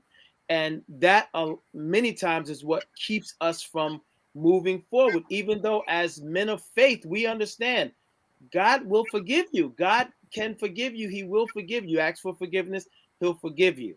You go through the process of learning and changing and all of this. But we have to live in this world, in this society, and this society says that we don't forgive as easily as God forgives, and we won't let you forget. Everything that you've done, everything that you do lives on for all time, because we could pull it up by touching a few keys. I can pull up exactly what you said, and then you're reliving that moment over and over and over. Thurston, that's why I agree with Ernesto, because think about how quick the world forgives their own. Right? Right. Right. The world will forget. The world will promote the most craziest circumstances and situations. When it comes to the church, we get dealt with the hardest hand for the least of certain things. Exactly. You know what I'm saying? And so, and I'm not trying to make light of what Josh McDowell said. I'm not trying to make light of that. No. But man, when people acknowledge their mistakes, man, especially as a church, I'm not talking about the world. I know what the world is going to present, but as a church, like we have to, are we willing at that moment to put into practice what God told us to do? Right. Right. Forgive our brother. Like that's where it should show up the most. Yes. And we're not to judge. Sometimes it can be good in some ways that things are reminded. You are reminded. Yeah. It doesn't always hurt. Like you got a scar, you only know that it's healed when you touch it. Right. And you don't feel the pain anymore. Right. But sometimes that reminding, because what it is, it's doing two things. See, I remember you first when you was out there running the streets, you smoking up a joint, this and now. but now I see the difference in you. Right. You see, I could see I know the old you. So now what they do is they sit back and they watch. They don't not say nothing. Right. Watching you. But they're watching. Exactly. And I'm watching to see if you're going to slip, what you're going to say, what you're going to do. And so that thing keeps you to a point of humble because you know that they're watching. Right. And your whole tune thing now is like, listen, God, I'm giving my life over to you. I'm surrendering my life over to you. I want to do, and see, the thing is, you got to constantly let people know, listen, man, I'm not perfect. Right. Take ownership. I'm not perfect. You got to let them know that I'm not perfect. I'm going to make a mistake. I'm going to mess up. One of the biggest issues that I always say like happen with a lot of ministries and ministers is because we don't let people know that that I'm human. Yep. That I mess up, that I make a mistake here and there. We don't get into all of that kind of stuff. You understand what I'm saying? So we get put on this pedestal, and we allow people to put us on this pedestal, but we don't have enough sense to, like, you know what, constantly bring ourselves down and let people know. One thing I learned, and my old pastor used to always say, is that you don't give man more than you give God. Right. And I know preachers who would jump up and they would take the praise. They would sit there and the man walks in the building and people would go crazy. They'd be screaming. And I told you this Thursday. I said, now you watch. When you say, let's praise God, you barely get a clap. But when the man comes in, woo! You screaming to the top of your lung, you whistling. And he used to say, you don't give man more than you give God. If you're going to give man this much, you got to give God this much. You can't allow your praise for man outdo your praise for God. Right. And when and if that leader don't correct that, right, there's a problem. A good leader will correct it. It will correct it. You have to correct it. You got to let the people know I'm human. And listen, they will put you on that pedestal. Absolutely. They will put you on that pedestal, but you got to learn to bring yourself off that pedestal, because what you want, one thing you don't want is God to knock you off. For real. And believe me, he's not going to share his glory with nobody. Right. And he will knock you off. Then you'll know how Humpty Dumpty felt. It's funny. So, my mind goes to this. We're talking about, you can't live this sort of like perfect life, like presenting yourself as perfect. You got to own your nonsense. And so, Randy, I know you're not into hip hop, but I think everybody else on the program will remember 8 Mile when the final battle, right? I remember. He said every possible thing that you could say about me, I'm gonna say it about myself. Now you got nothing to throw at me, right? You can't come to me and say, oh, I think I'm this or I think I'm that or whatever. I'm gonna just say everything that I think you're gonna say about me, and let the people know this is who I am. I'm not perfect, whatever. And in the same way, we got to own our stuff. So that's why nobody can throw anything. Nobody can throw my past in my face regarding when I started smoking, how much I smoked, because I readily own it. Even in my position as the director of a substance use prevention coalition, I think that's why I'm able to do the work so well, and I'm so passionate about it, because I know it. I know what caused me to start. I know what kept me in it for so long, and I know how I came out of it, right? And I readily share it with anyone that will listen. So then, okay, let's get past that and get to this work. And that's what I think a lot of people in leadership and people that, and not even in leadership, people that just regular people that have messed up, own your stuff and keep it moving. Like we said, God's going to forgive you. You know Oh, how say Pastor again? says it? Pastor says you gotta gossip about yourself first. Gossip about yourself. I love that. I like that. I love it. I love it. So listen, Alan came in just in time to give his final words. Um, how you doing, brother? Good to see you, man. I'm all right. I'm all right. You Good, know, good, good, um, good. oh boy. Um, Looks like you guys talked about a myriad of things tonight.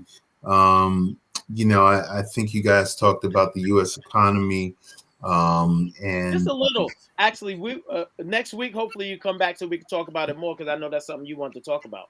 well, it's really just about preparation. I Hmm. tend to think that um, minorities or POC, people of color, especially African Americans and Latinos, don't tend to be ready for these things and don't watch the signs of what's going on. And, I sent you guys a list of things that have been going on.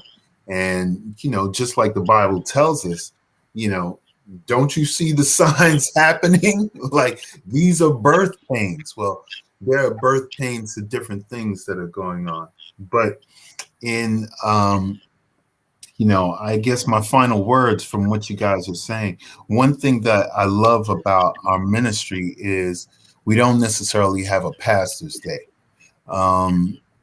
Because pastor doesn't want to be put on a pedestal with God. You know, he feels that celebrating his birthday is enough.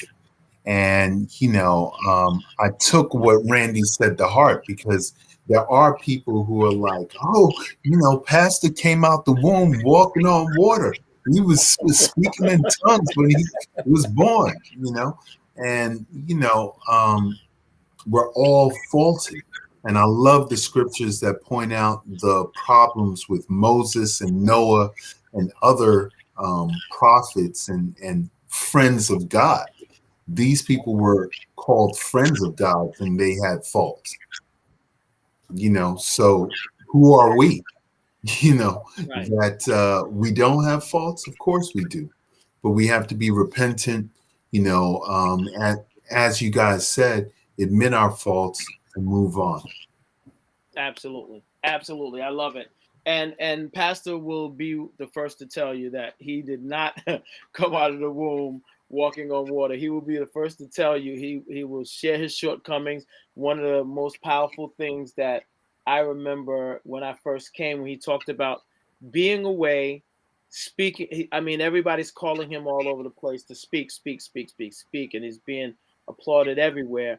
And he's out at a conference scheduled to speak, and God would not allow him to leave that hotel room or wherever he was stayed because he had to be on his knees before God that entire time, repenting for whatever it was, making basically ministry his mistress. I don't know if that's the same terminology he used, but that was powerful to me, man, because you don't see a lot of leaders, especially at that level, sharing those intimate moments. And Dr. Cole did the same thing when he would come. He would always share these intimate details of his relationships and the struggles, and that I think that's why they're so impactful. That I think that's why they're so successful in what they do and how God uses them. So listen, we're at 5:58. I want everybody to have some final thoughts. So and I'm not even going to choose. You guys jump in wherever you want to. Final thoughts, everyone. Final thoughts. Final thoughts. Well, I'll Always just good. jump in. I'll jump in and just address Louisa. I know Louisa asked us a while ago just to have some statement on what we thought of Eric Adams. So I'll address it so that we won't I don't want her to feel ignored.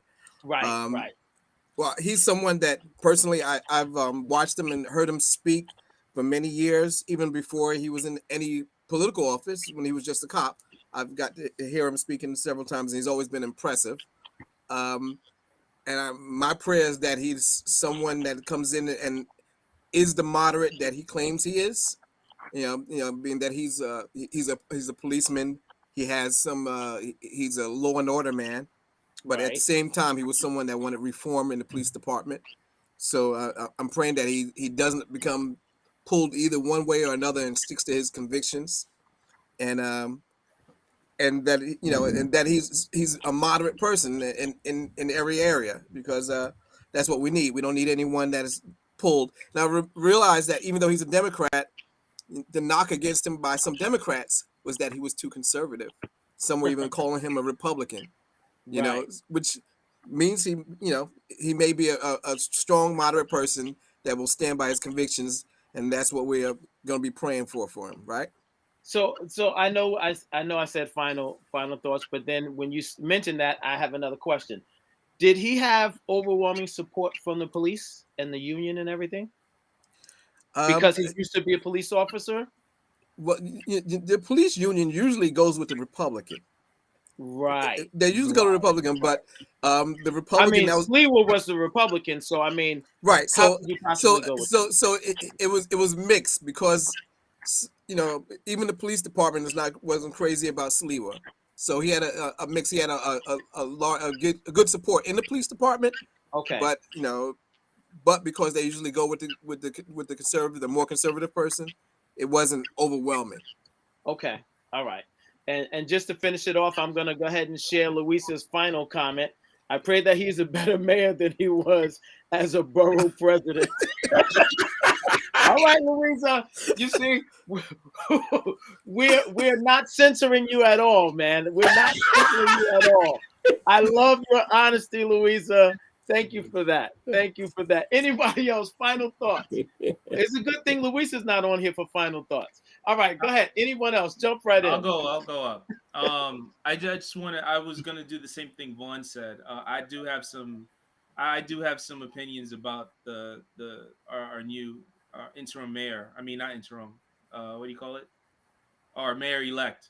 And I'm disappointed that he wants to bring back that crime unit, that undercover crime unit. That I forgot exactly what it's called, but we've all seen them. At least those of us who definitely live in Brooklyn.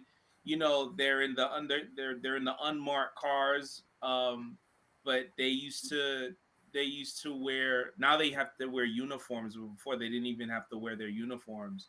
Wow. Especially when I worked as a community center director at Bed-Stuy, I saw him a lot. Now I've heard other cops criticize that unit. Wow. And he wants to bring it back. I remember I watched a few of the debates. I know that, Curtis Lee would try to say that he's trying to be Bloomberg 2.0, but that's not true. I mean, he wants to be de Blasio 2.0, but he really wants to be Bloomberg 2.0. That's who he really wants to be. And I know because he's also reached out to Bloomberg, and stuff like that. I know he wants to be his own man, but I think that he's patterning himself off of Bloomberg. And lastly, I would say that I'm kind of disappointed. I don't know if you guys heard about the meeting that he had with Black Lives Matter. I didn't hear about it. I heard something that was in the news a little bit past couple of days. Yeah, so when he told them that he wanted to bring back that crime unit, they basically told him that there's going to be like bloodshed in the streets. And I'm not paraphrasing. Wow.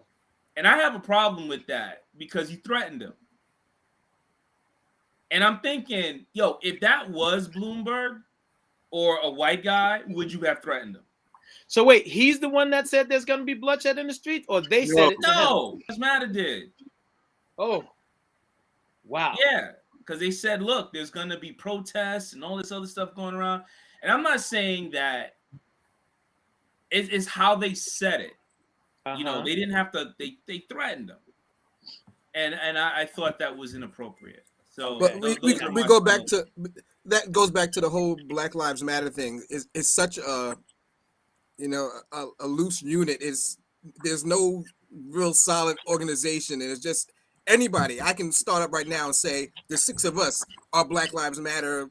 LOL, Black Lives Matter. Everybody has their own chapter of Black Lives Matter, and it's really not one solid unit that everybody's following, and you got some people who are more extreme than others.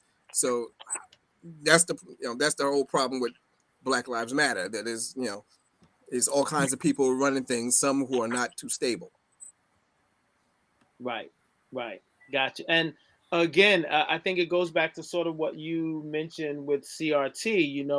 When CRT is conceived, you have one thing, and as it continues to grow, other things are sort of attached to it, and thrown onto it, and saying, oh, yes, that's a part of CRT also. But go back to the primary uh, thought process and conception of CRT and the concept around it, and stick with that. Don't just let anybody dump anything on it. I think a lot of that has happened with Black Lives Matter also, even though some of the primary conceptions of Black Lives Matter can be sort of troubling as well. It's very important that we sort of do our research and go back and not let anyone hijack these different movements. You know what I mean? So I think that's important. But you're right. Yeah, absolutely right. All right. Final words, Randy, Reggie. Like I Yeah, said, Randy. I don't know too much about them, because we live out here on the island. But I did know that when you talk about the police department, I know that they had a rally. The police department and the sanitation department had a rally for that lady that was running. Against him, the woman that was Yeah, running yeah, against yeah, Eric Adams. yeah. She was in the running for mayor, so they had a big rally. So they was not really into a lot of support for him because of him being a policeman, or ex-cop or a captain or whatever he was. But I pray like I do for all of them that they all do well. You know, so we'll wait and see. But also, I want to say this because going back to what we was talking about earlier, I was reminded of this thing that's talking about humbleness. That people who humble themselves and are worshipers of God is elevated to positions of leadership. God elevates them because He can trust you. So the key is in anything is humble and giving God back the glory for what He does. So I just feel that when it comes to pastors and leaders and people in position, if you watch them, if there are people who are quick to humble themselves and give God glory, God continues to elevate them in different positions and bring you into a different position because He feels, or not that He feels, because He knows that He can trust you with it, that you won't rob Him of the glory. So whether you are a minister, a singer, a worship leader, those to me have always been the key to a successful life that God will pull you into or call you into because of your humbleness. So that's basically what I just have to say on that. I love it. Love it. Love it. Thanks, man. Thank you, bro. And Reg, you're ending us off today, man. Yeah, I just wanted to say, man, it's always good to see you guys. I'll try to jump back on now regularly. But who knows? I know we're in Christmas mode preparation too, so Right. still a lot of work. But that's pretty much all I had. I love you guys. Good to be back on with you guys. Love you too, man. Absolutely. And Louisa, yes, we will be back next week. So Louisa's trying to make sure that we stay on track because we missed a couple of weeks. Louisa, so okay, who's this we have to block? Y'all see the I'm gonna put Louisa. You see the other one? Yeah, very. So Mike, please, we try to keep it a family show. I understand. So let me see if I could just remove the comment, I'll remove it. But if I have to block you, unfortunately I do. So, yes. Okay. So, yes, Louisa, we will be back. She said you missed a couple of months. We did not miss a couple of months, Louisa. We didn't, but Thurston did. No, I'm kidding. But listen, I love you guys, man. Thank you guys for coming through. I'm so happy to see all of you. Always such great conversation, man. I cannot tell you what a blessing you guys are. And I'll tell you, I take this stuff right back into my everyday life, man. It's not just conversation for me. It really is sort of like therapy. And it's important. It's important that not only for us, man, but the people that are watching and listening and that'll come back later and listen to what we have to say. I just think it's important. I think it's very important. So thank you guys for being here. Thank you for your insight. Thank you for just giving very thorough, thoughtful, input into these conversations. I really do love you guys. For everyone that's watching, even Mike with your comment. I love you too. Thank you for coming through, brother. Thank you for your coming passion. through. Thank you for your passion. Yes, thank you for your passion, bro. We just try to keep it family oriented, all right? So for all you guys that are listening, that comes back week after week, we appreciate you guys. Continue to come back. We'll be back next week. And again, if you have thoughts on what you want us to talk about, please let us know. Send us an email, lolradiotv@gmail.com. We Please, never address we never address Nicole question about consistency and what was the other one that she asked? wait, did she ask it this week? Wait, did No, I miss it? It was a couple of weeks ago. Oh, we can come back to it. We'll come back to it. We'll come back to it. We'll definitely come back to it. Absolutely. What Nicole just put up something. Will Smith, the best shape of my life. You want to just maybe discuss his because he has a little documentary or something like going on right now. Well, he got a book out, something like that. He has a book, and there's been a documentary where he's pretty much telling about his life experiences and his trauma. Oh, I haven't. Is it out already? Like ready to read? I think it just came out this week. Yes, it's out.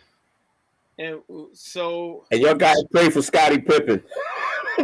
Oh yeah, we talked about Scottie real quick at the beginning. We got to pray for Will Smith too, man, because what I've heard about the book or the memoirs or whatever, it's listen. I'm not gonna get in the middle of anybody's relationship, but a lot of stuff that he said was kind of troubling, and keeping him and the family in prayer, absolutely, and keep me in prayer also because we all need it. We all need prayer, bro. Nicole, we'll definitely talk about it again. I'm actually gonna try to be up on it by next show so we could talk about it. Definitely keep Scottie Pippen in your prayers because he's trying to come for the GOAT, and that's not gonna go well for him at all. For you that follow the story, he's trying to come for Michael Jordan, and it's not good. Yes, Louisa, Will Smith is a whole nother issue. Absolutely. So listen, all right, we got to get off of here, man. You know we can stay on here and talk for hours and hours and hours, but enjoy your week. Everybody that's listening, thank you guys for coming on. And until next time, don't just endure life, but embrace it and live it out loud. God bless you. We love you. Have a wonderful week. Later, fellas. All right. God bless.